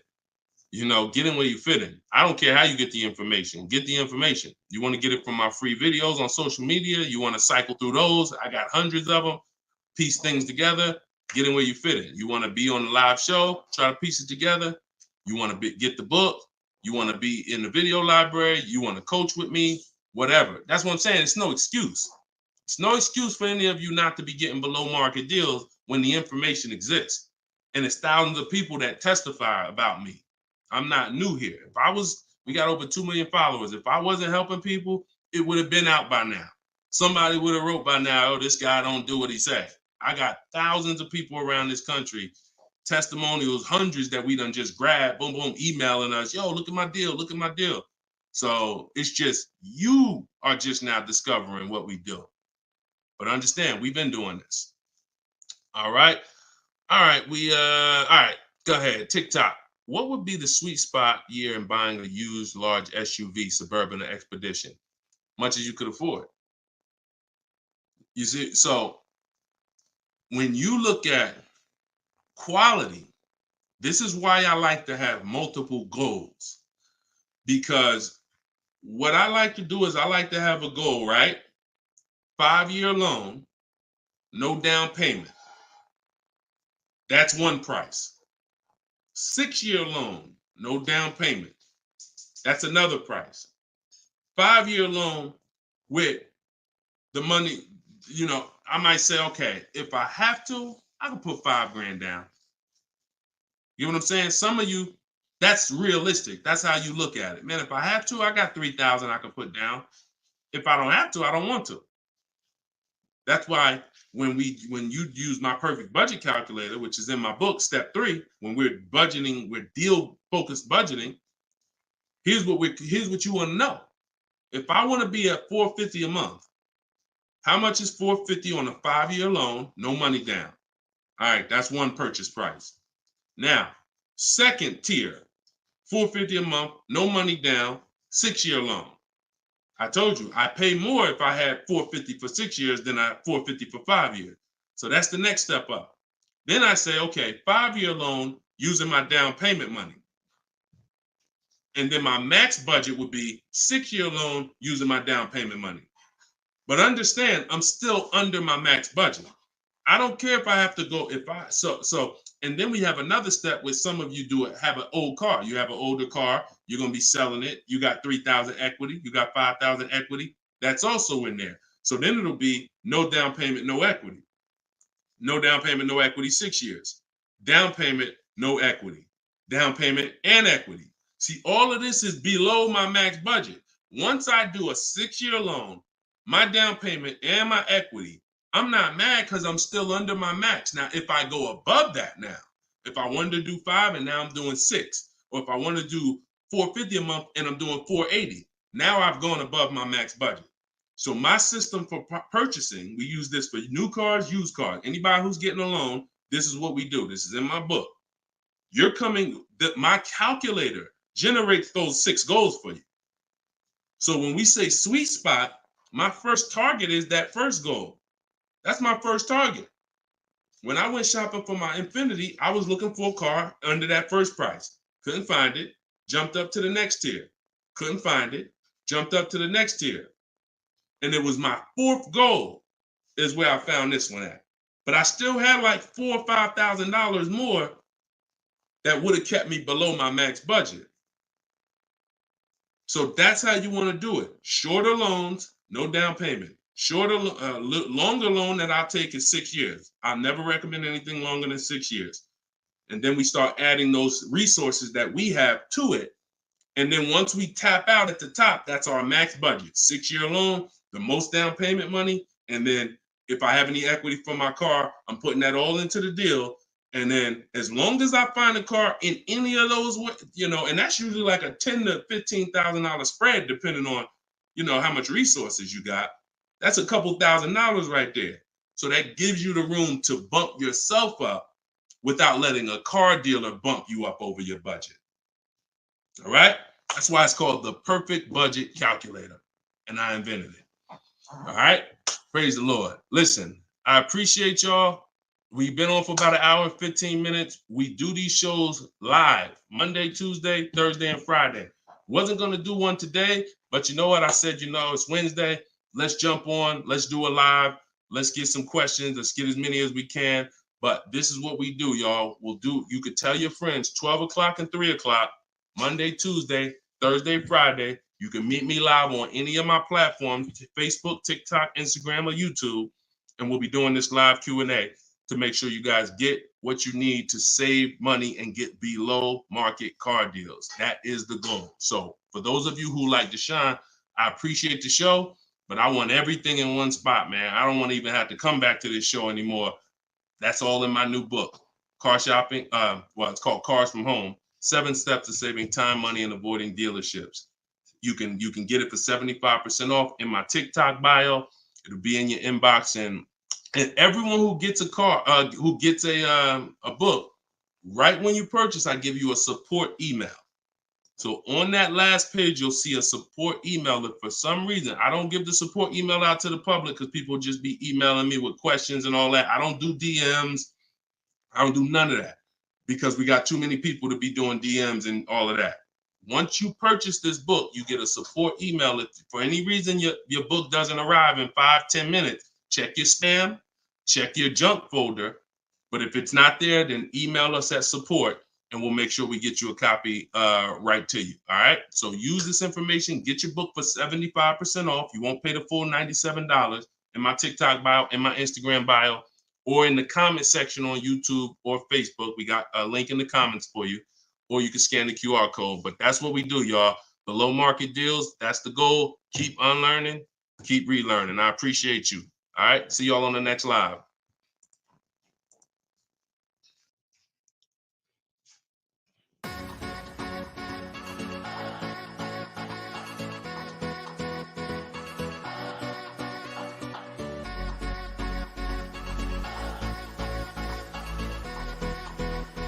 The worst possible thing you could say when you walk into a car dealership. I spent 5 years with Mercedes-Benz, 5 with General Motors, and the worst thing a person could say when they walk in is, if you could just get me to this payment, we got a deal. So your loan's probably still like 19, which means you got to pay to get out. You're upside down. It's called negative equity.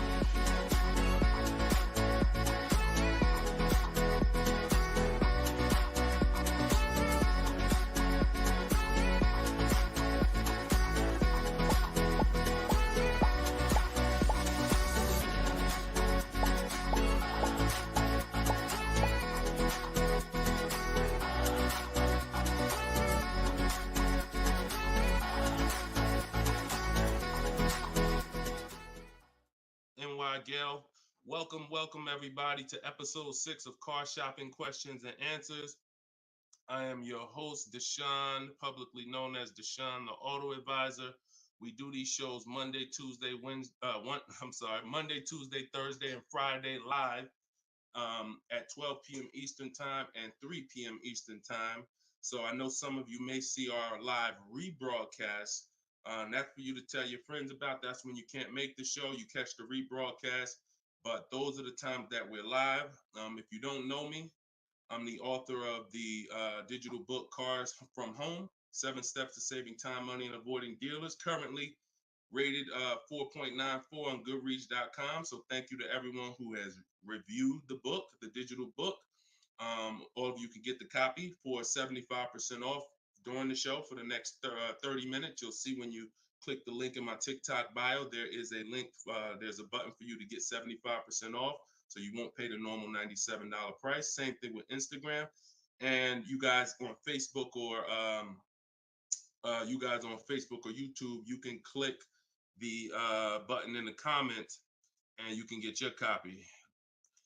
So come on in, start typing your questions. We do this, we do rapid fire Q&A. I see a lot of people coming on the TikTok, and we got Dolan pulling questions. So no matter where you're watching us from, type your questions and we're going to pull them into the live show and we'll get them answered right now. All right. So I'm excited about this show. I see we're continuing to see people getting below market deals. If you don't know that the goal is for you to get below market deals, and the goal is for you to not spend more than 30 minutes in a car dealership. I spent 14 years in car dealerships. So you're not learning from somebody who's just like you. I'm just like you in that, I buy cars, I lease cars. That's the way we're similar, but I'm an insider. I'm an auto industry insider. My business for 14 years plus was in car dealerships. So start typing your questions. Let me tag everybody on Facebook and let's get down to business. Okay, whenever we get the first one, Dolan will put it up. Let me just tag my people here on Facebook. All right, there we go. Okay, what's up, Skinner? Good to see you. What's up, Angel? What's up, Jill, man? Good to see you. Yep, what's up, Jason? Great to see you. All right. Brother said he's been doing. Oh, what's up, Auto Advisor? Good to see you. Absolutely.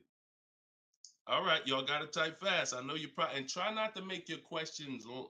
Try to get all your question in one shot, but try not to make it too long where it can't fit in. All right. This one's from TikTok. Isaac from TikTok said, best current APR rate for tier A1 credit. So the best APR is always going to come through getting bids. Now I know this is new. This is new to most of you. But getting bids is how you're going to get your best and guarantee your best car deal, your best loan. So I'm going to lay out this process we call the bank bidding war. And if you follow this step, you'll be able to have 10, 15, 20 banks and credit unions bidding for your loan.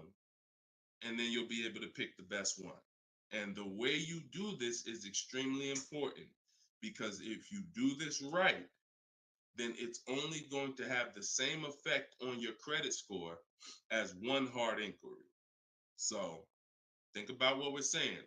We're going to allow multiple people to access our credit with hard inquiries, but at the end of this period, after we get our car, the weight on our score, the effect on our credit score is going to be one hard inquiry. So the first thing, there's 3 rounds in the bank bidding war. The first round is to always check and see if there's any special interest rates or special promotional rates that are being advertised for the car you're looking for. So let's just say you're shopping for a, Kia Telluride. You're gonna now check and see, is there any special interest rates? 0%, 0.99%, 1.99%. All of these rates are like a finance rebate. That means there's no bank or credit union that's gonna beat them. So this is the first round. So if we do get a special interest rate there's no reason for us to even shop for interest rates other than that, because again, no bank, no credit union is beating 1.99, even 2.99. Now, here's what you have to check when we do that. How long is that loan?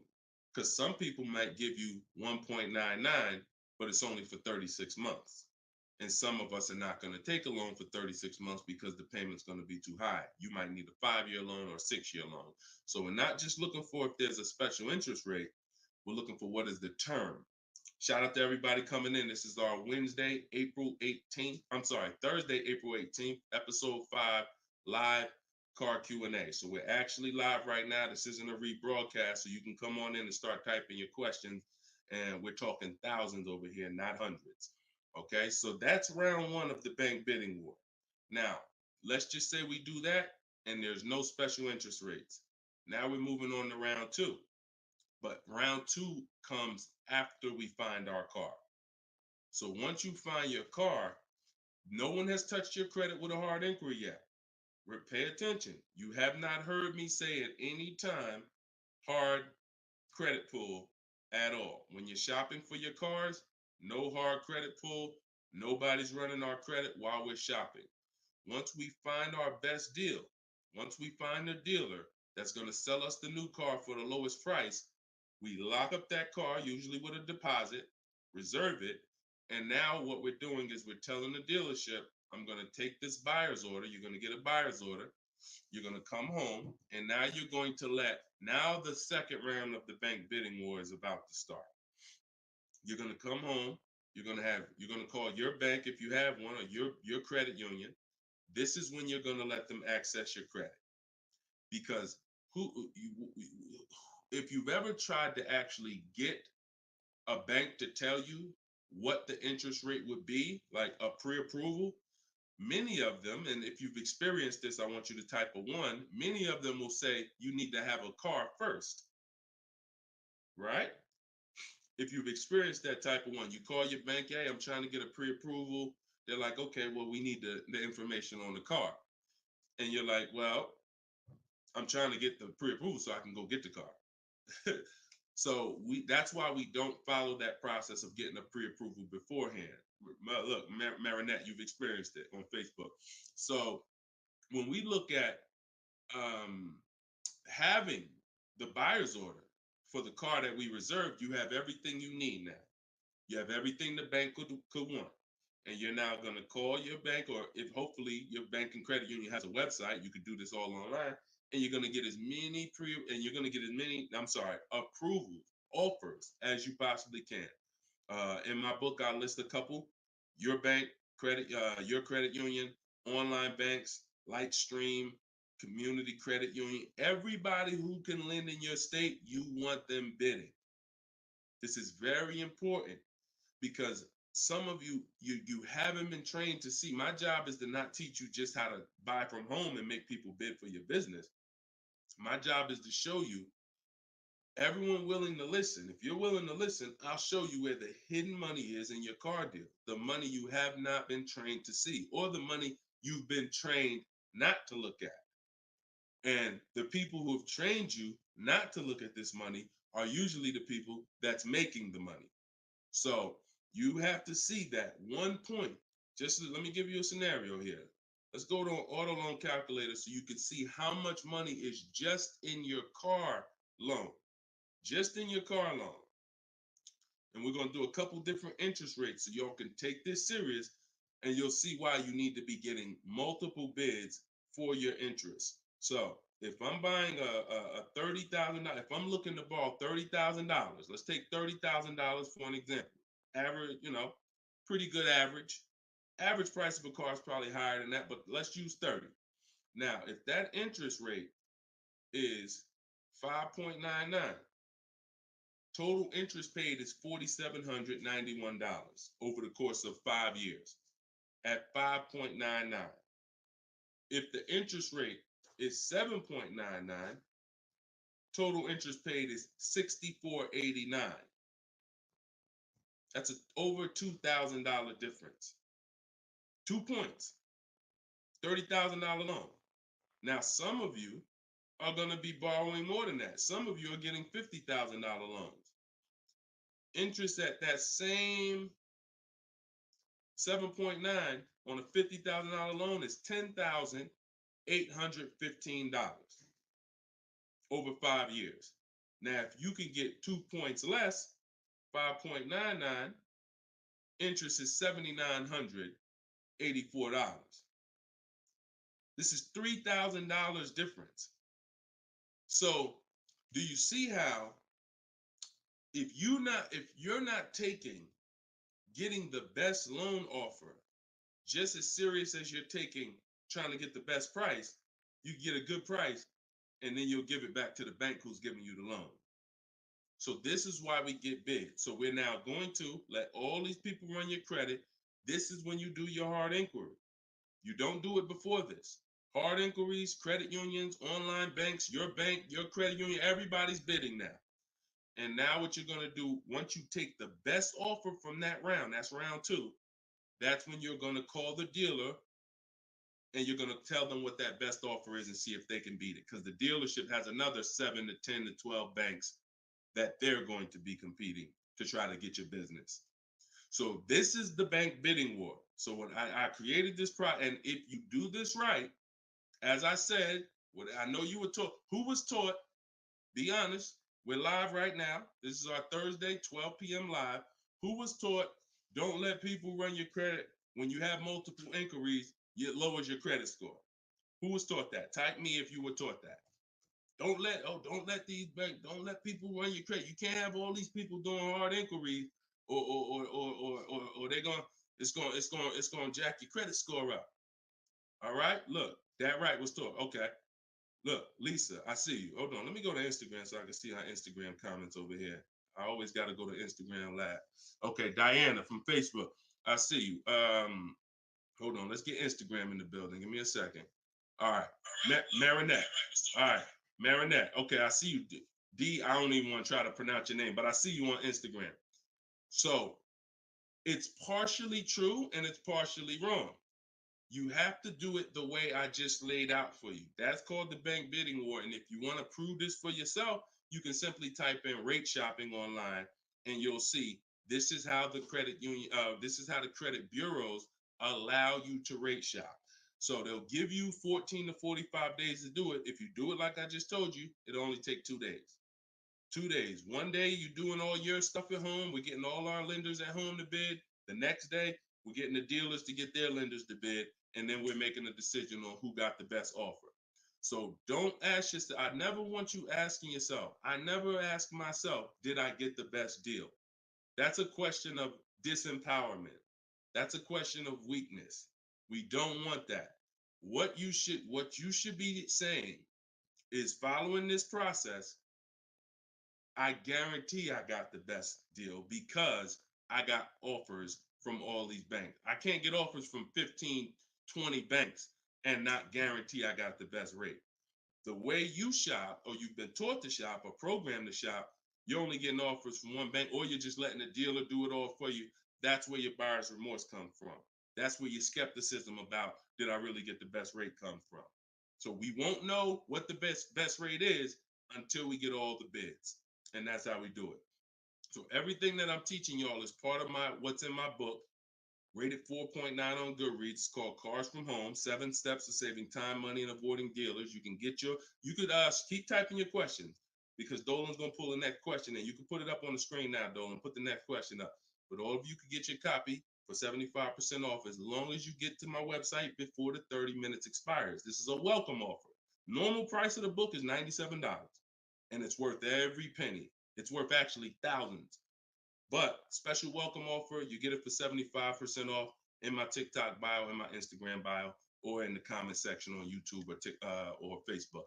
Okay, this is Monty from YouTube. She said, my mother's looking to start a new lease soon, but she only drives 5,000 a year. What's the best option? Low mileage lease if she's not keeping the car. So if she's not keeping the car, Monty, watch this. I run this scenario a lot, and I want y'all to, because some of you, you were taught never to lease. If you stick around this channel long enough, you'll see probably within minutes that that's some of the worst advice that you've ever listened to. If you don't keep your cars 8 years, so we'll talk about that. And we show examples. It's not even up for debate. People who try to debate it, they're emotional and they're tied to old advice. So once you have decided you're leasing, which means I'm not keeping my car 8 years, I want to avoid that depreciation, then I need to be shopping for aggressive lease deals, because it's the short term. Again, this is another unseen expense, depreciation. This is why, look, when you buy your car today, you buy a $40,000 car today. You try to take that car back to the dealership a month later. What's it worth? You try to take you buy a car today for 40,000.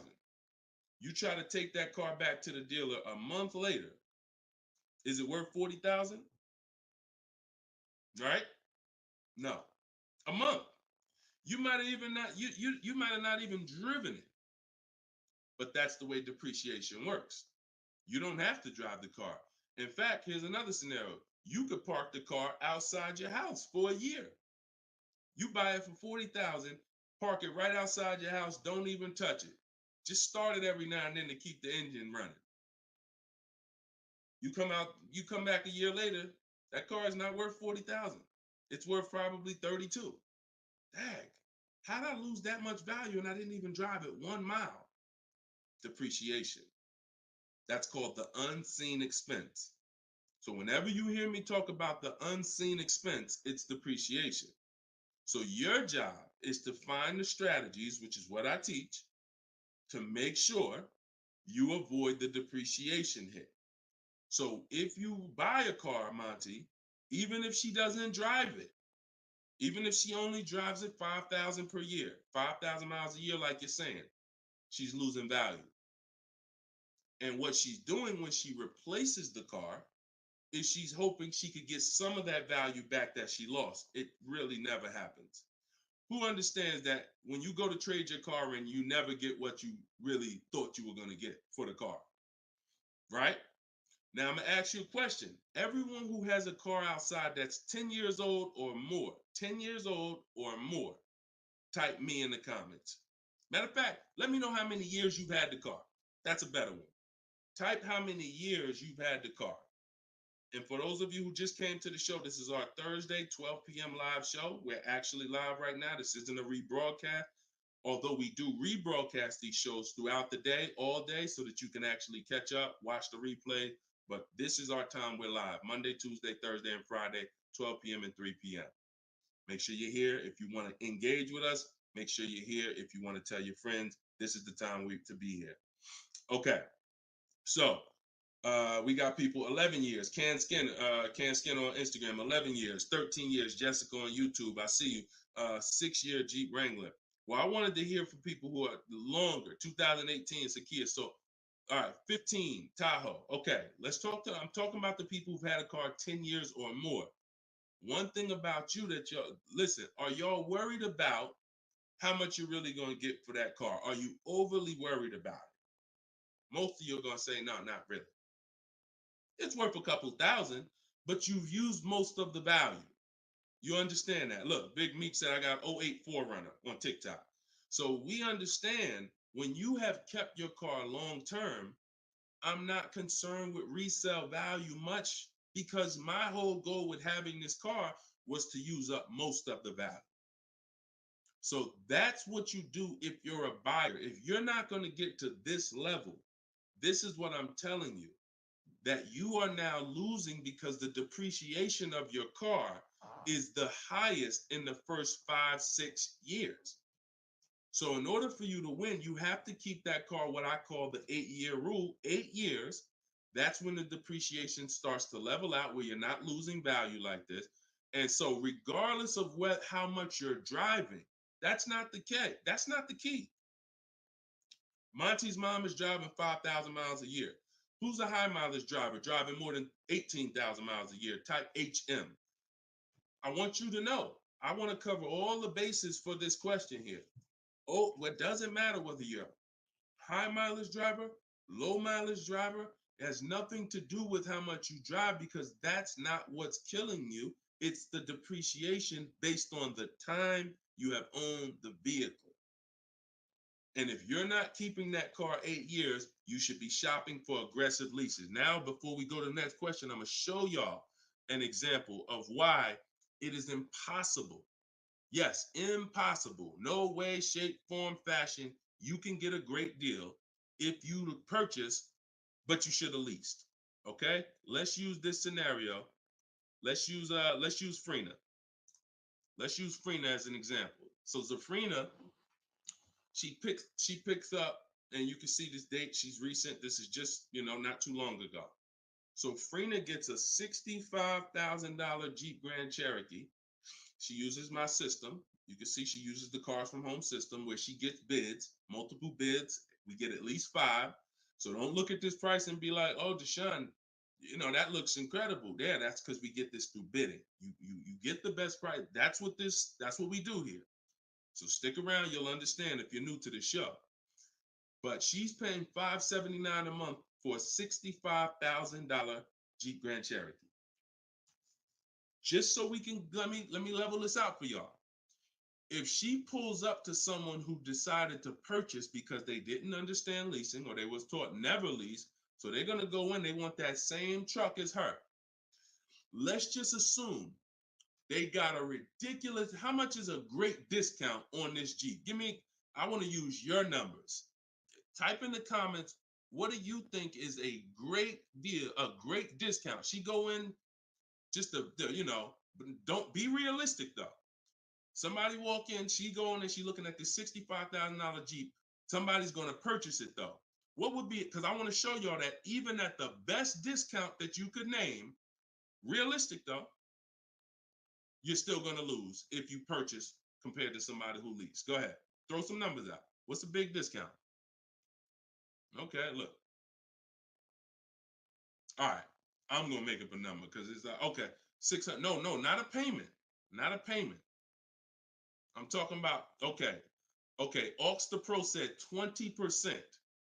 Now, we already know saving 20% off a new car is pretty much never going to happen, right? We can agree. That's usually never going to happen, 20% off the price. Let's see how much 20% is. So 10% will be $6,500. 20% would be $13,000. So let's say they knock $13,000, an impossible discount. Someday somehow we do something never been done before. They end up getting this car for $53,000. $53,000. Every $5,000 on a loan is how much per month, y'all? Some of you know, some of you seen my videos, some of you been on the show before. Every $5,000 on a loan is about how much per month? $100. Exactly. So let's do this math now. Continuing to drive this point home that there is no way for you to get a great deal when you purchase, but you should have leased. So the same person who just got this unbelievable, never gonna happen discount of 20% off a brand new car, $53,000, what's their car payment? $53,000, car payment's about $1,050 a month. $1,050 a month for 5 years. Let's just say they take another year on the loan. They say instead of a 5-year loan, let's take a 6-year loan. $900 a month for 6 years. Freena's paying $579. Is that sinking in? Type dollar signs if that's sinking in.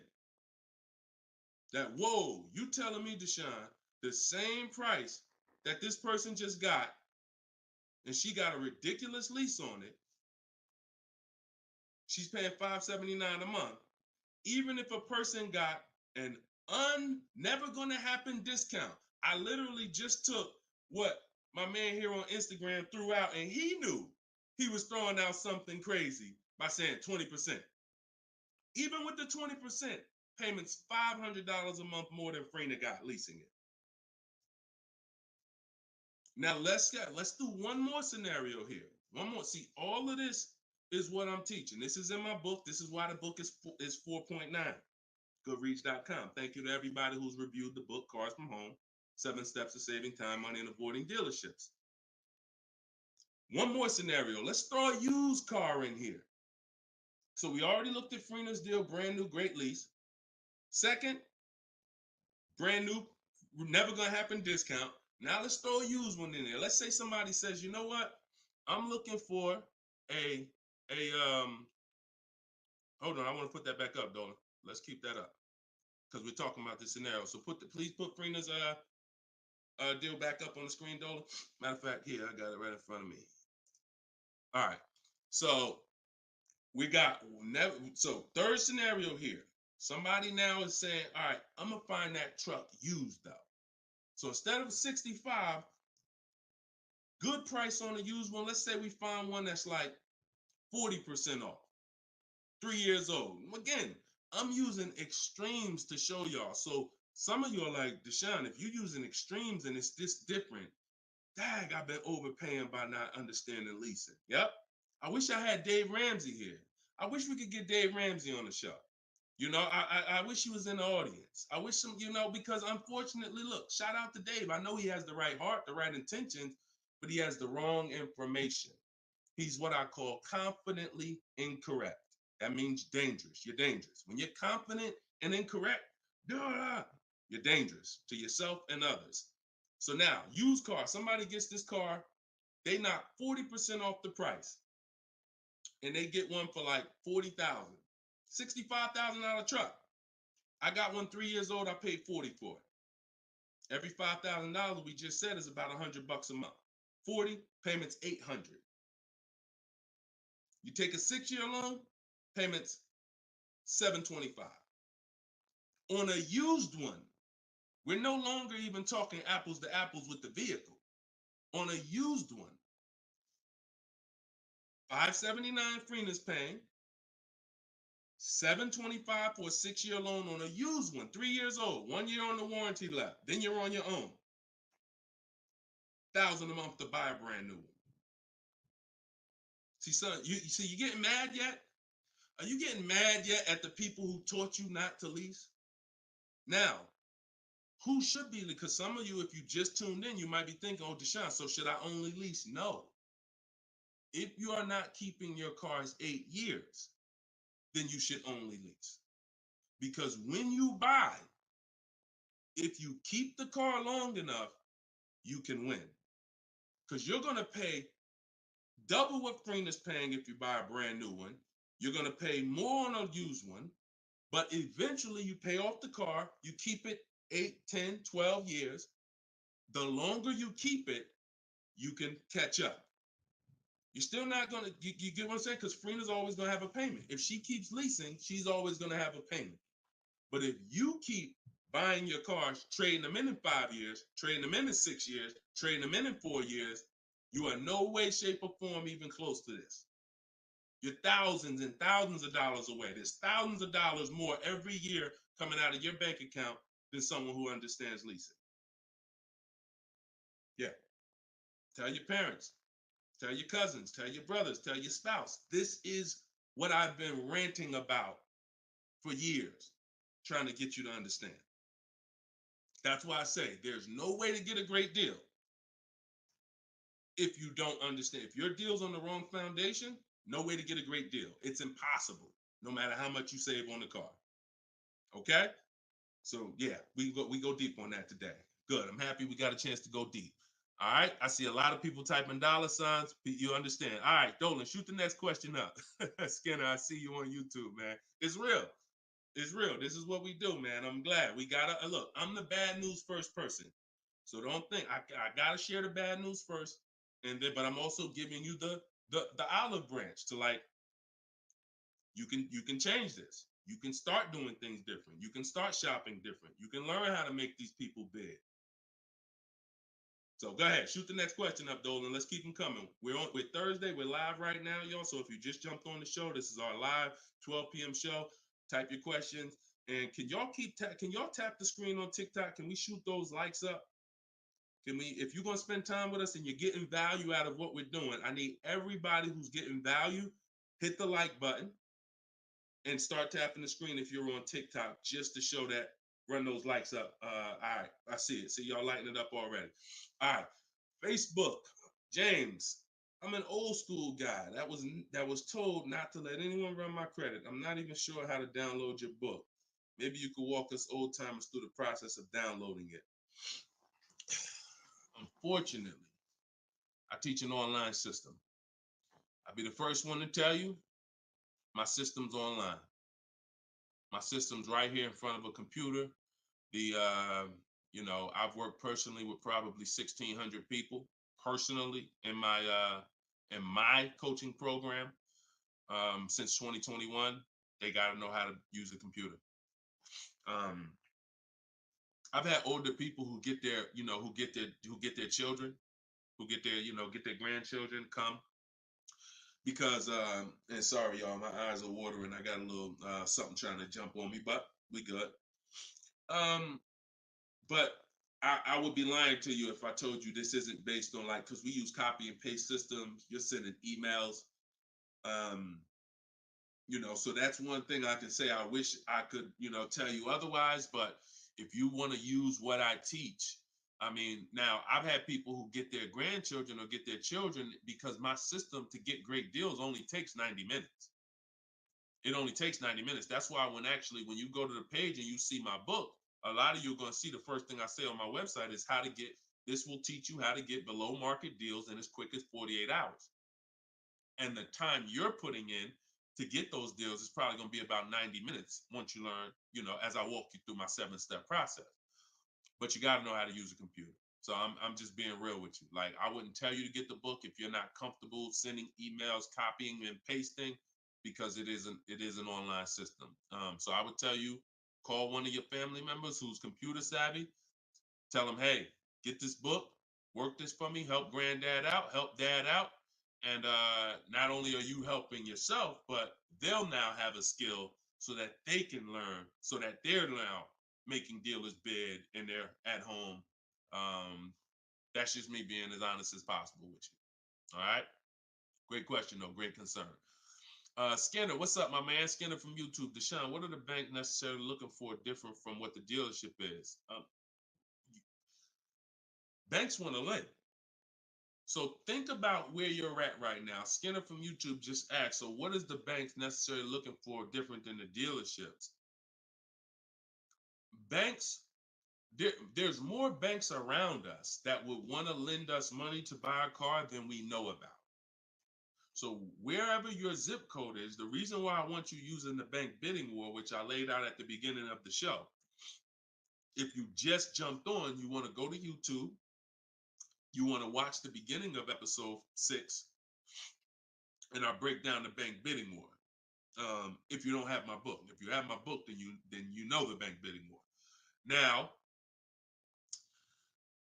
it's about letting the people who want to bid, because the dealers, here's the difference.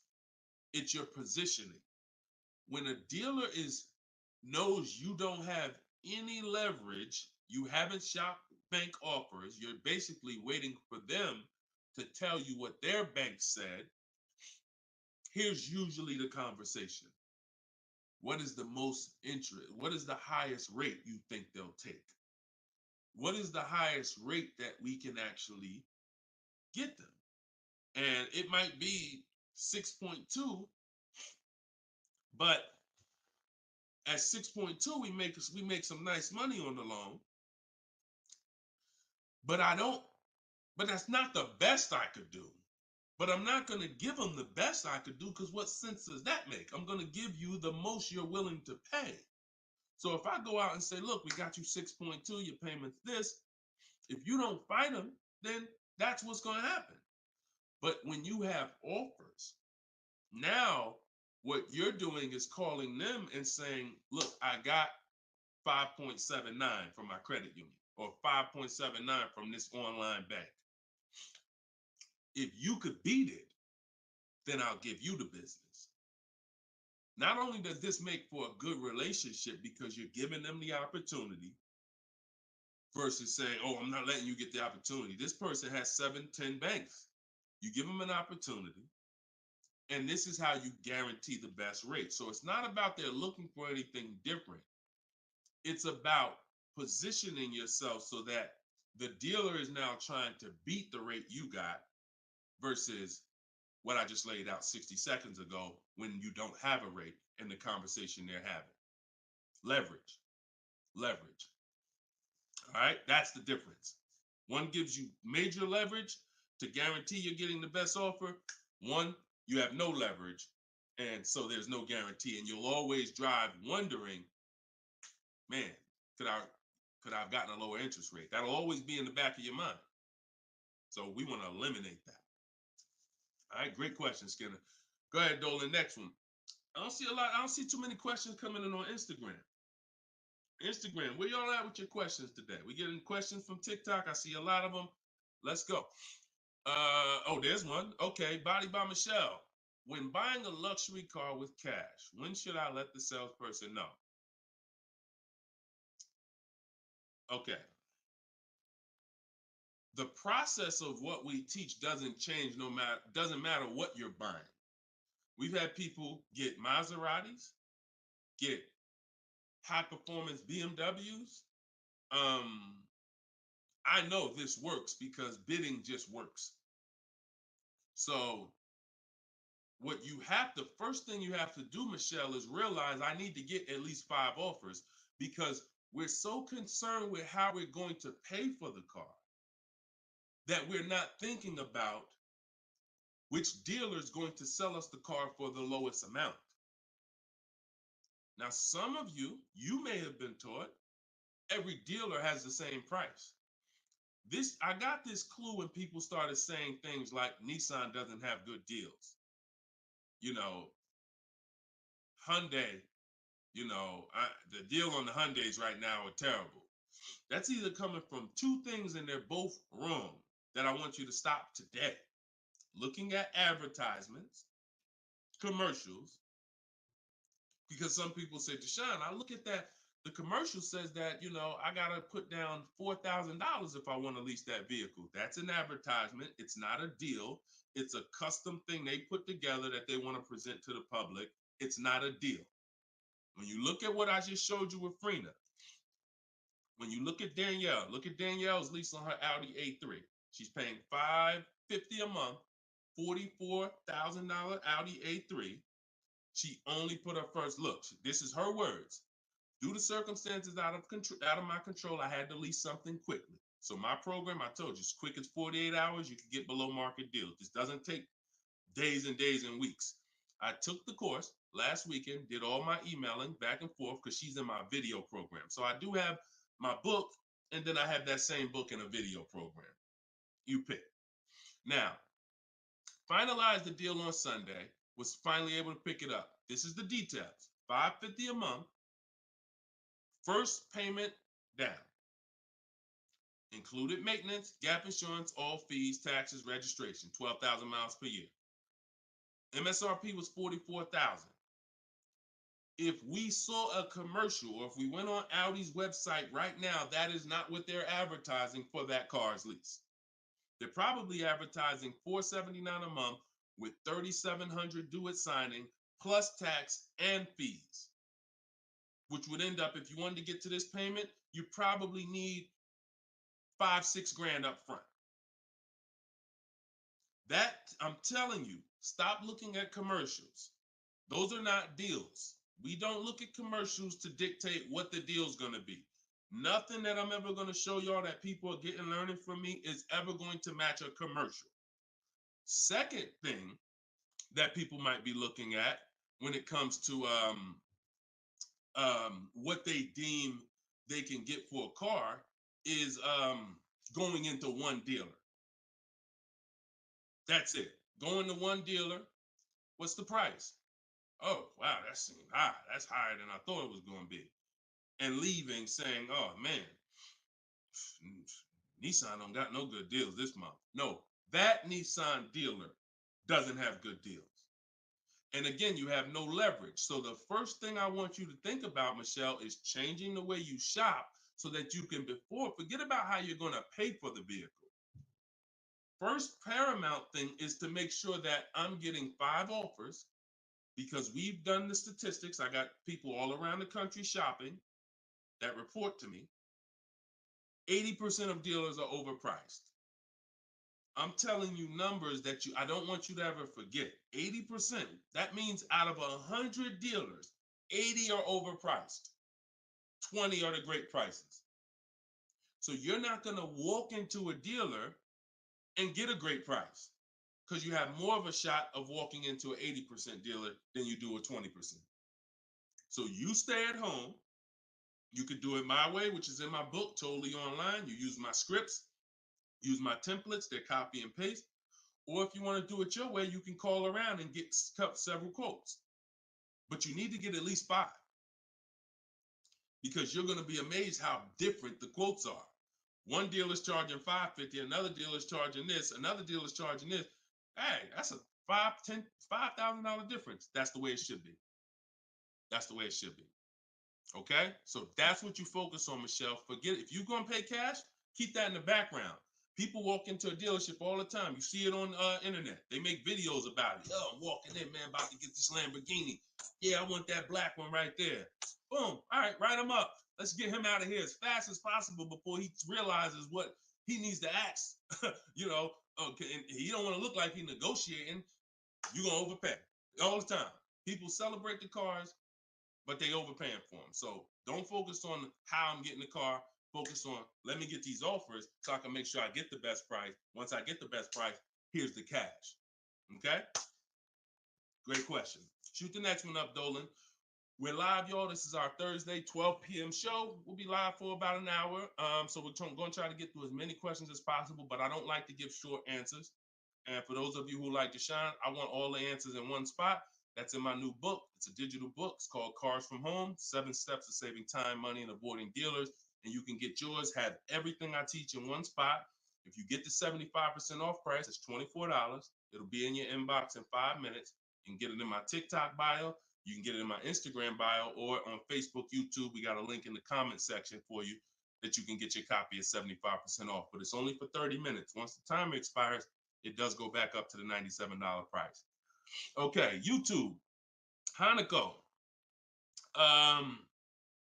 Sorry, hold on. Eyes water, sorry. All right, YouTube, Hanako. What if you guess incorrectly on what your yearly mileage will be for a lease? Can you renegotiate your lease if you will go over the mileage? So some brands will let you buy mileage before the lease ends. So you can buy them, but I think BMW has it where you can buy the mileage for like 15 cents, but you can't be within like the last 3 months or last 6 months, something like that. So everybody, if you do have that option, you want to call your leasing company and you want to see.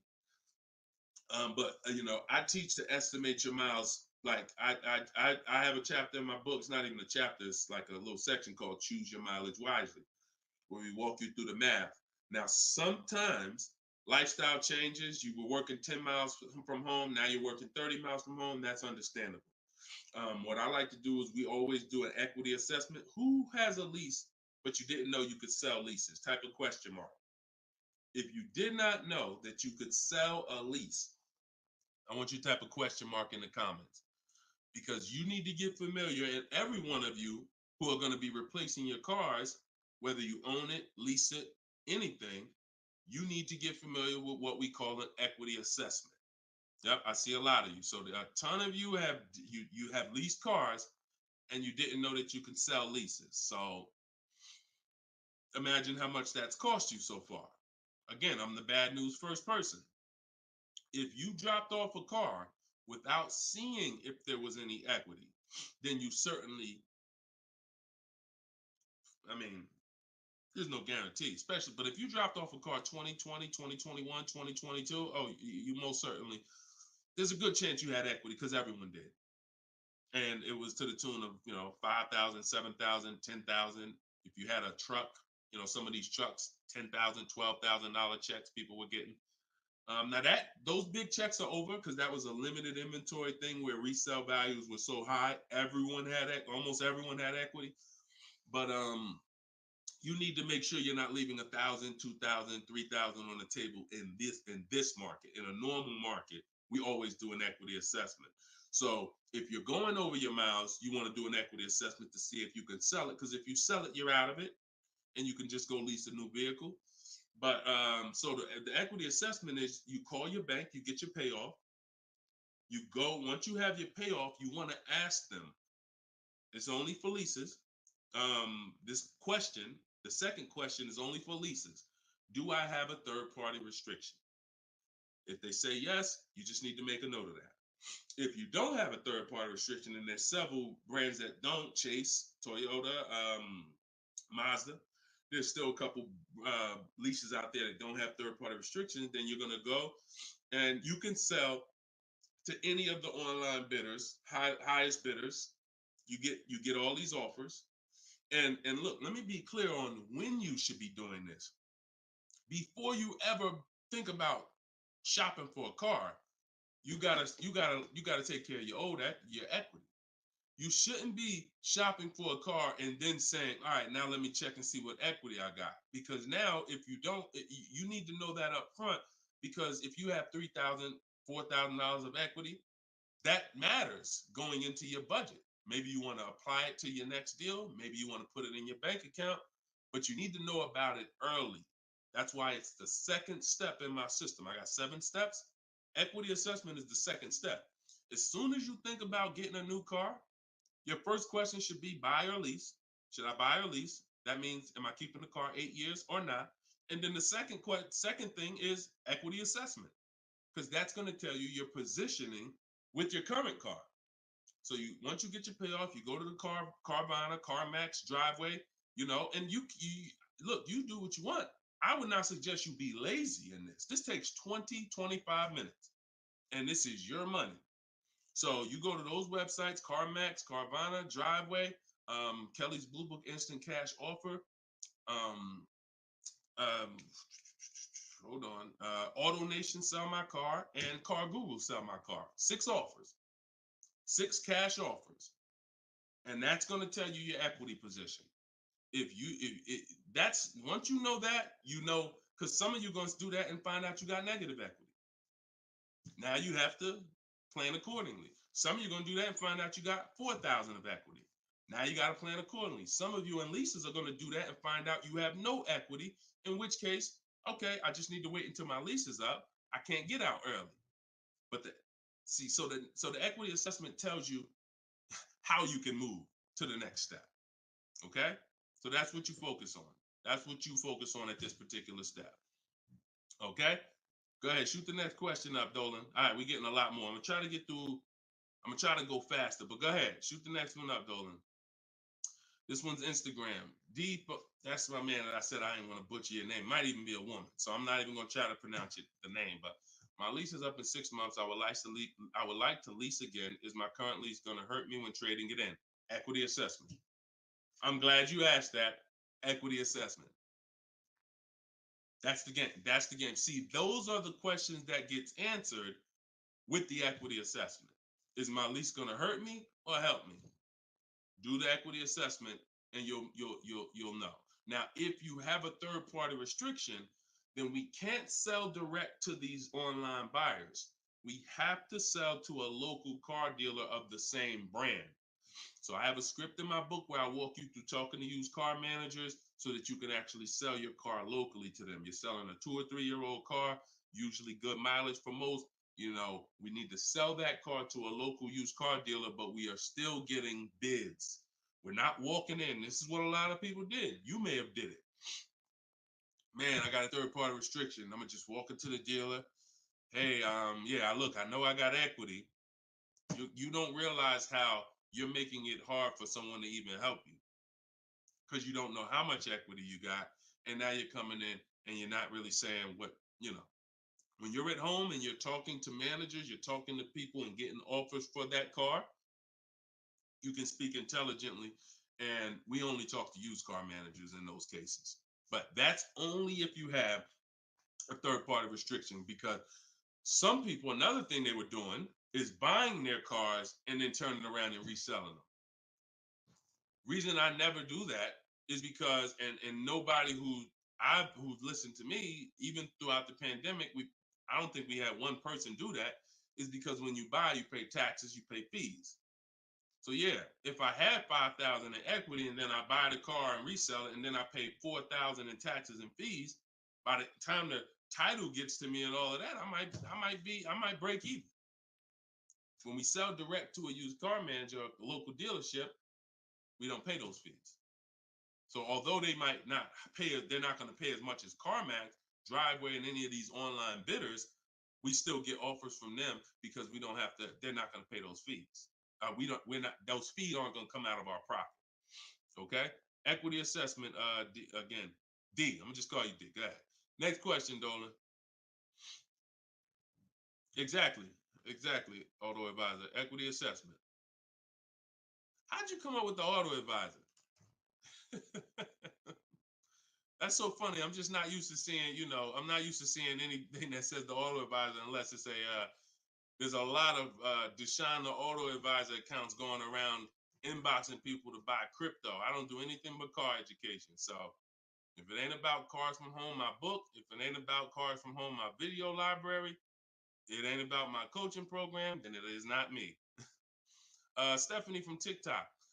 So you can ask any lender, even if they don't work with them directly at the dealership? Absolutely.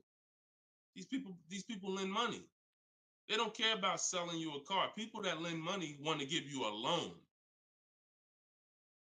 Good question. Absolutely. Go ahead. Shoot the next one up, Dola. All right.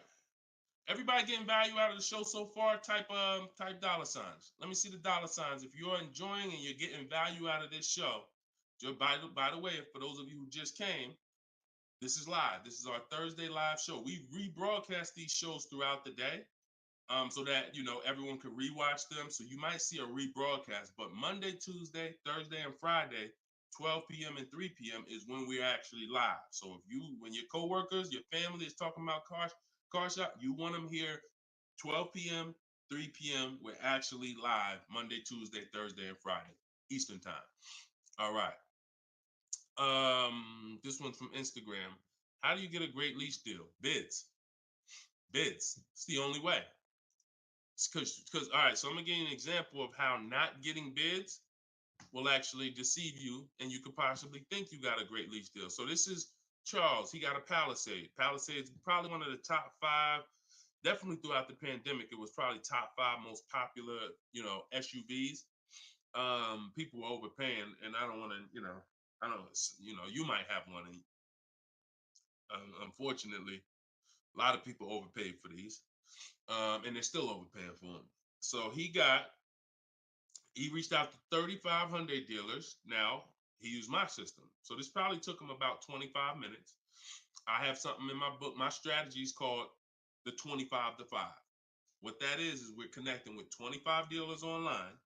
And our goal is to get 5 offers. Because if you want to show earlier, I told you 80% of dealers are overpriced. So we're going to get 5 offers, and they're going to be about $150 to $200 apart minimum. Your best offer when you get bids is going to be about $150 per month to $200 a month cheaper. Now, if you're purchasing, hold on.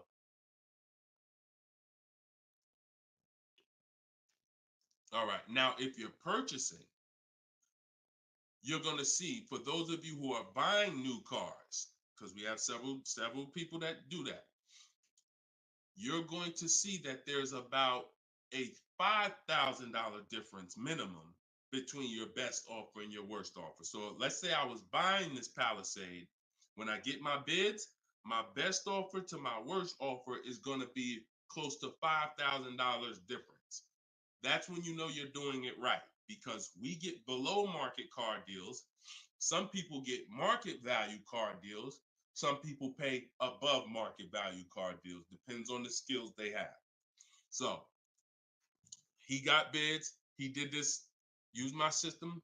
Took him probably 30 minutes to reach out to 35 dealers, maybe 25 minutes. And he got 10 quotes. Offers range from 1.23 to 1.66. Now, that's what that's what I'm telling you. The 1.26 lease that he ended up getting a 1.23 because we always send a counter offer. I have a calculator in my book where you put it in. We must send a calculator. We must send a calculator. We must send a counter offer. So he ended up closing the deal at 1.23, all online. Never spoke to the dealer until he was ready to lock up the deal. But see the difference, 1.23 to 1.66. That means he's looking at offers. His best offer was $597 on a $48,000 Hyundai Palisade. His worst offer at 1.66, that same 1.66 divided into 48,500. Hold on. 1.66 times 48,500 would be about 700, 900, call it $800. So he's getting offers. That's when you know you've done it right. So to answer your question, Tobo, how do you get great lease deals? Bids. It's the only way. It's the only way. So his best offer is $597. The worst offer he saw out of all of them, he got 10 of them, was $800. Same vehicle. 80% of dealers are overpriced. Okay? Must get bids if you want to get deals like this. Only way. All right? Shoot the next one up. Now, look, hold on real quick. I want to say one more quick thing. Until you get bids and you have enough bids, you might think you got the best deal, but you just don't know what the best deal is. See, you're going off your gut. If you're going off your gut, look at Kimberly. Kimberly saved $20,000 on her Maserati. It's a $91,000 vehicle. She posted, the one she ended up getting was 91 because a dealer near her ended up beating this offer she had, but it was an $86,961 Maserati. They offered it to her for $66,261. So they're taking 20 grand off. But she had offers that were 10 grand off. She had offers that was 12 grand and 8 grand. And if she would have tried to assume, well, dang, 8,000, that feels good. I mean, shoot, brand new Maserati, taking 8,000 off. That gotta be a deal. See how much money she would have left on the table? See how much money she would have left on the table? So we cannot assume. We get multiple offers. We look at the lowest one. That's how we guarantee. All right? Go ahead. Shoot the next one up, Dolan. Great questions today. Great questions. Let's go. All right. We got Emo on YouTube. I test drove an MD. I'm test driving an MDX soon. Okay. I test drove an MDX as soon as we finished. They tried to get me to run my credit. I told them I'm shopping dealerships, didn't like it, so the manager came in the office and tried it. No again. 100%. You look, y'all. If you don't have a plan, you're under someone else's plan. You follow me? I'm gonna say that again. If you got a light bulb emoji, type a light bulb emoji, type a gym emoji. Remember this. If anytime you don't have a plan, you will be subject to someone who has a plan.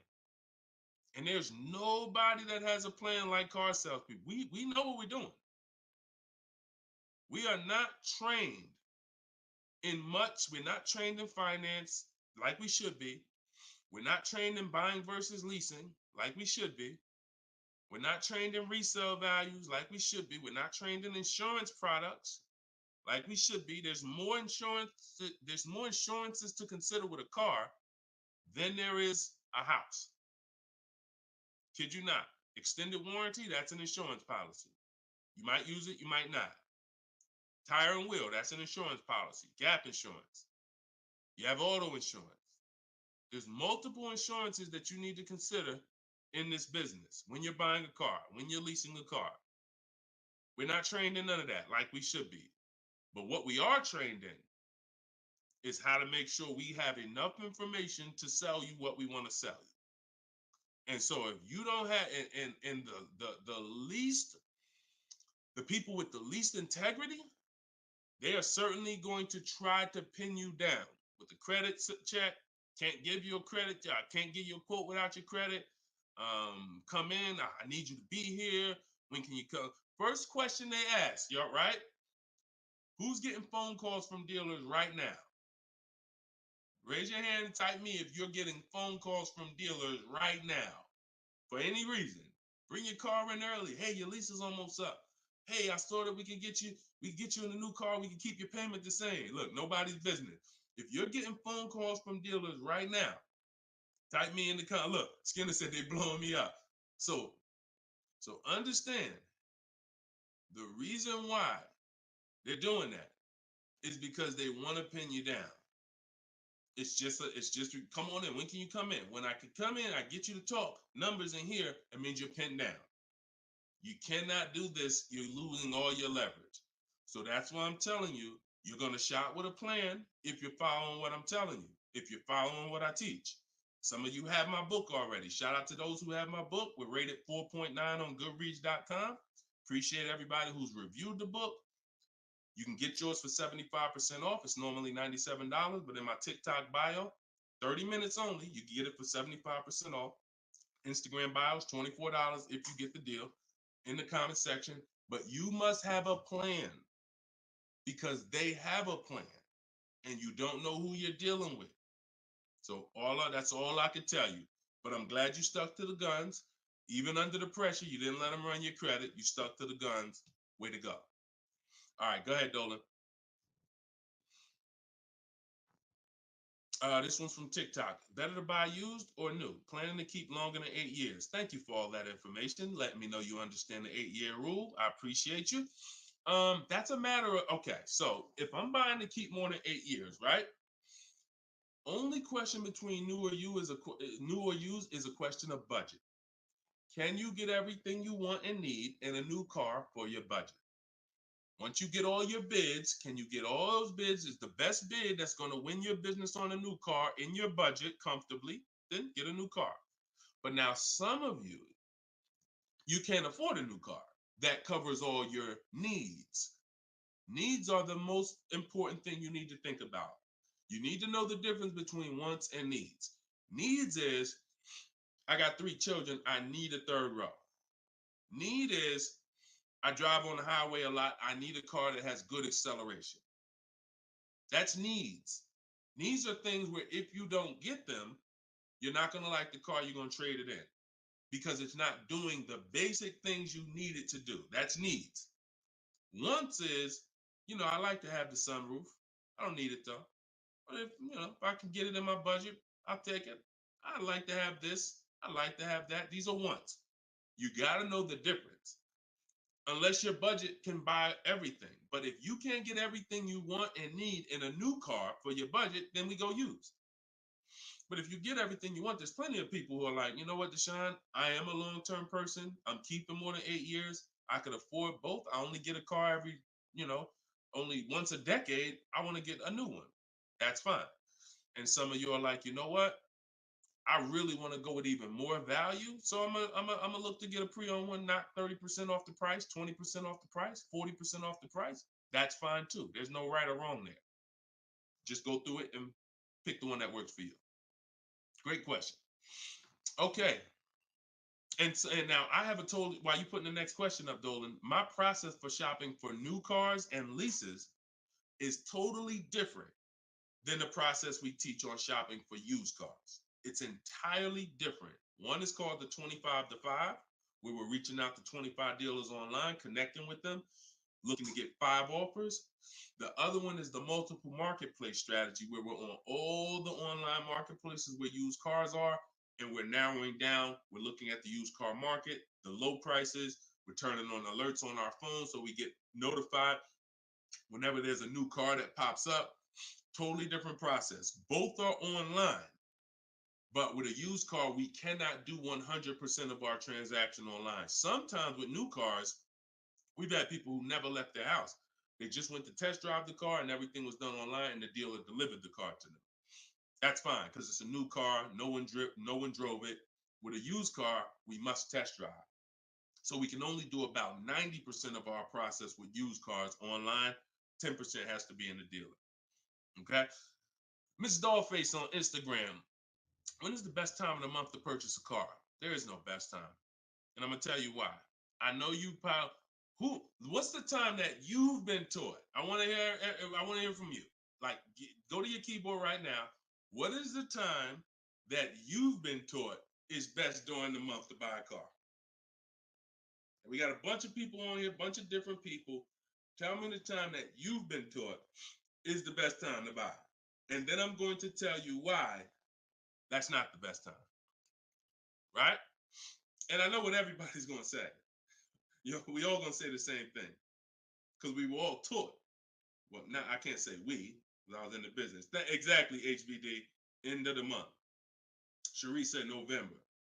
Tothi on Instagram, end of the month. Look, Skinner, around the holidays. So your answer, Skinner, was about the same as Sharice. November, coming into the holidays. Now, I want you to picture any other business because what I'm trying to get you to see is that you are taught, programmed to shop for cars different than you shop for everything else in life. Everything else in life. Because if you had a business where every single time at the end of the month, just dozens and dozens of people just came into your store because that's what the marketing did.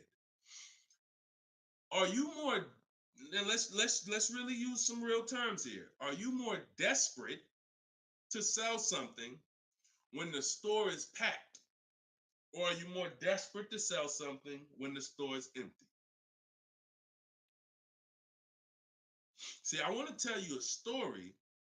If I could get you to continue to keep these stories in mind, it'll answer your questions. Now, obviously, everything's in my book. Some of you have my book and you understand all of this is laid out for you. But even as you're listening, I want you to grasp concepts that you're going to see.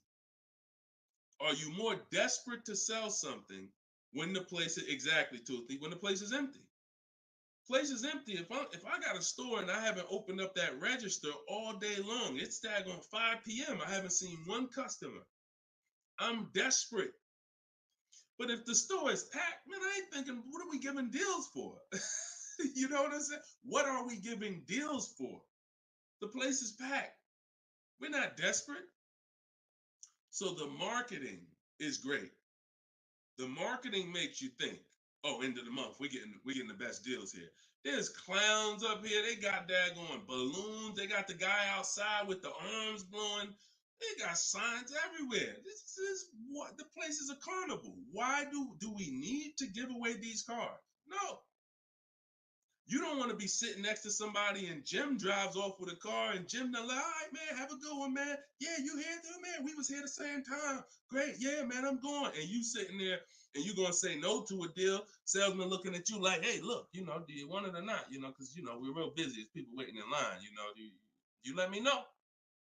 So it's the pressure. It's the like. So I say that to say what you've been taught, the holidays, the end of the year, sounds good, but you're much more likely to get a deal when there's no one in the showroom. The 10th of the month, the 2nd of the month, place is dead. And I like to make sure you're positioned. So what I teach is something you need to have 2 dates in mind. 2 dates. Every time you're shopping for a car, I teach you need to know these 2 dates. The as soon as date and the no later than date. The as soon as date is the soonest you can buy a car. Soonest you can buy a car, as soon as date. You're not in the market until your as soon as date is today. Step 5 in my process, my 7-step process is in the market, getting offers. I can buy something today. That's my as soon as date. My no later than date is my deadline. Now you have to know these 2 because the time in between is your leverage. So let's just say my as soon as date is today. I can start looking at offers. But my no later than date, I got 2 months. 2 months. I need to have a car by this time, 2 months from now. That's my deadline. I got all that time in between to say no. I got all that time in between that. When I'm contacting dealers, when I'm looking at inventory, I can look at trends. I can see are the prices dropping. I can have alerts on my phone, getting access to the new inventory. This is our process. So some of you are like, Deshone, I need a car in a week. Well, you still have a as soon as date and a no later than date. 3 days, soon as date, no later than, doesn't matter. So you have to know these 2 dates because in between is your leverage, which is why I don't want you emergency shopping unless it's an emergency. Okay? I don't want you emergency shopping. Don't get into the habit, don't stay in the habit of emergency shopping. Oh, I'm gonna put it off to the last minute, and then, oh, I gotta go into the dealership. Oh, I need a car this week. All of that is working against you. Now, if you can still get, in fact, when you go to my website for my book, you'll see it says below market deals in as quick as 48 hours. But the more time you have, the more time you have to say no. Programs change every month. You see deals change, lease programs change, rebates change. And so when you have inventory changes, so if you're looking for a black or blue car, all these dealers don't have one right now, but they got one coming next month. You can, that's fair game for you because you have time. So these are all the benefits of getting in the market 3 months early and learning how to look at the deals. If there's a great deal now, we jump on it. If there's not, okay, I'll look next month. And that's what I did when I got my mother's lease on her Mazda CX-5. October, I was looking at the deals. I didn't like them. Got all my offers. I said I didn't like them. Now, the great thing is I made contact with all these dealers. So they know. Now I'm following up next month. Hey, just checking in. How's the deals looking for this month? November, didn't like them. 3rd month, December, got the deal I liked. Wrapped it up. So don't always think time is an asset. Time is an asset. Now, if it's an emergency, that's fine. We got to get a below market deal. We only got a week to do it. That's fine. You better have a strategy. But if you have the luxury of time, we use that to our advantage. So I wouldn't say there's a best time of the month to purchase a car. But if you're in the market and you're positioned, here's another thing you're positioned for. Every now and then we come into the dealership. When I was at Mercedes, when I was with General Motors, it happens all the time throughout the year. It could happen on the 10th of the month. It could happen on the 12th of the month. It could happen on the 8th. We don't know when this is going to happen, but this is the conversation I'm about to give you, a behind the scenes look of exactly what happens and why I want you to be positioned. We come in, they look at the numbers on the board. Sales manager looks and says, man, we got 20 cars sold for the month. We are way behind our objective. All right, listen, call everybody anybody you got, anybody that's real, anybody that's a real buyer, call them. We're not turning down any serious offer today. You want to be the person that's positioned. Hey, Jackie, and they're usually emailing us because we don't talk to, nothing that we do requires talking to salespeople. So they be email, hey Jackie, hey, it's Ray over at such and such. Were you still looking for that car? Have you found it yet? No, okay, I know the quote I gave you before was $550. I know you wanted to be here, but my manager said, listen, we'll take any offer today. We really want to move a car. See, you were taught that only happens at the end of the month. It doesn't. You got to be positioned. You got to be positioned. And so that's the luxury of time. So this is what it is, y'all. I want you shopping with a strategy. This is what I want you shopping with. All of this is in my new book, Cars from Home, 7 Steps to Saving Time, Money, and Avoiding Dealerships, learning the science of making dealers and banks bid for your business while you sit at home, getting below market car deals in under 90 minutes. And you can get your copy for 75% off in my TikTok bio, in my Instagram bio. Or you can click in the comment section on YouTube and Facebook. We got a comment pinned for you guys. Or if you're watching us on TV, you can scan that QR code with your phone. Get your copy, use it, use everything in it. I walk you through everything in there. Leasing is in there step by step. Purchasing new cars in there step by step. Purchasing used cars step by step. High mileage drivers, I got 2 strategies for you. If you're a short-term high mileage driver, everything's in there step by step. If you have credit issues, I walk you through step by step. So get your copy. We are back live for episode 7 at 3 p.m. And we'll, like I said, this is not a rebroadcast. We do these live shows Monday, Tuesday, Thursday, and Friday, 12 p.m. and 3 p.m. So we'll be back for our next segment in a little bit if you want to join us. If not, tell your friends about us, and we look forward to it. We always look forward to the people who are ready to change their life, empower themselves, stop shopping like desperate victims, begging people to help you, begging people to give you a car, begging people to help you. Please, can I get no money down? Going in with wrong information. Down payments are illegal. All of this stuff that is just totally terrible. It's no other way to put it. It's just terrible. I want y'all shopping different. I want you empowered. I want you in control. I want you leaving a dealership guaranteeing I got the best price. Sending me email, Deshone, look at this deal I just got. I got all these offers. Look at this used car I just got. I got 40% off the brand new price. That's what I want you emailing me. Empowered, and that's what we're going to get to. God bless y'all. I'll see y'all on the next segment. Shout out to everybody.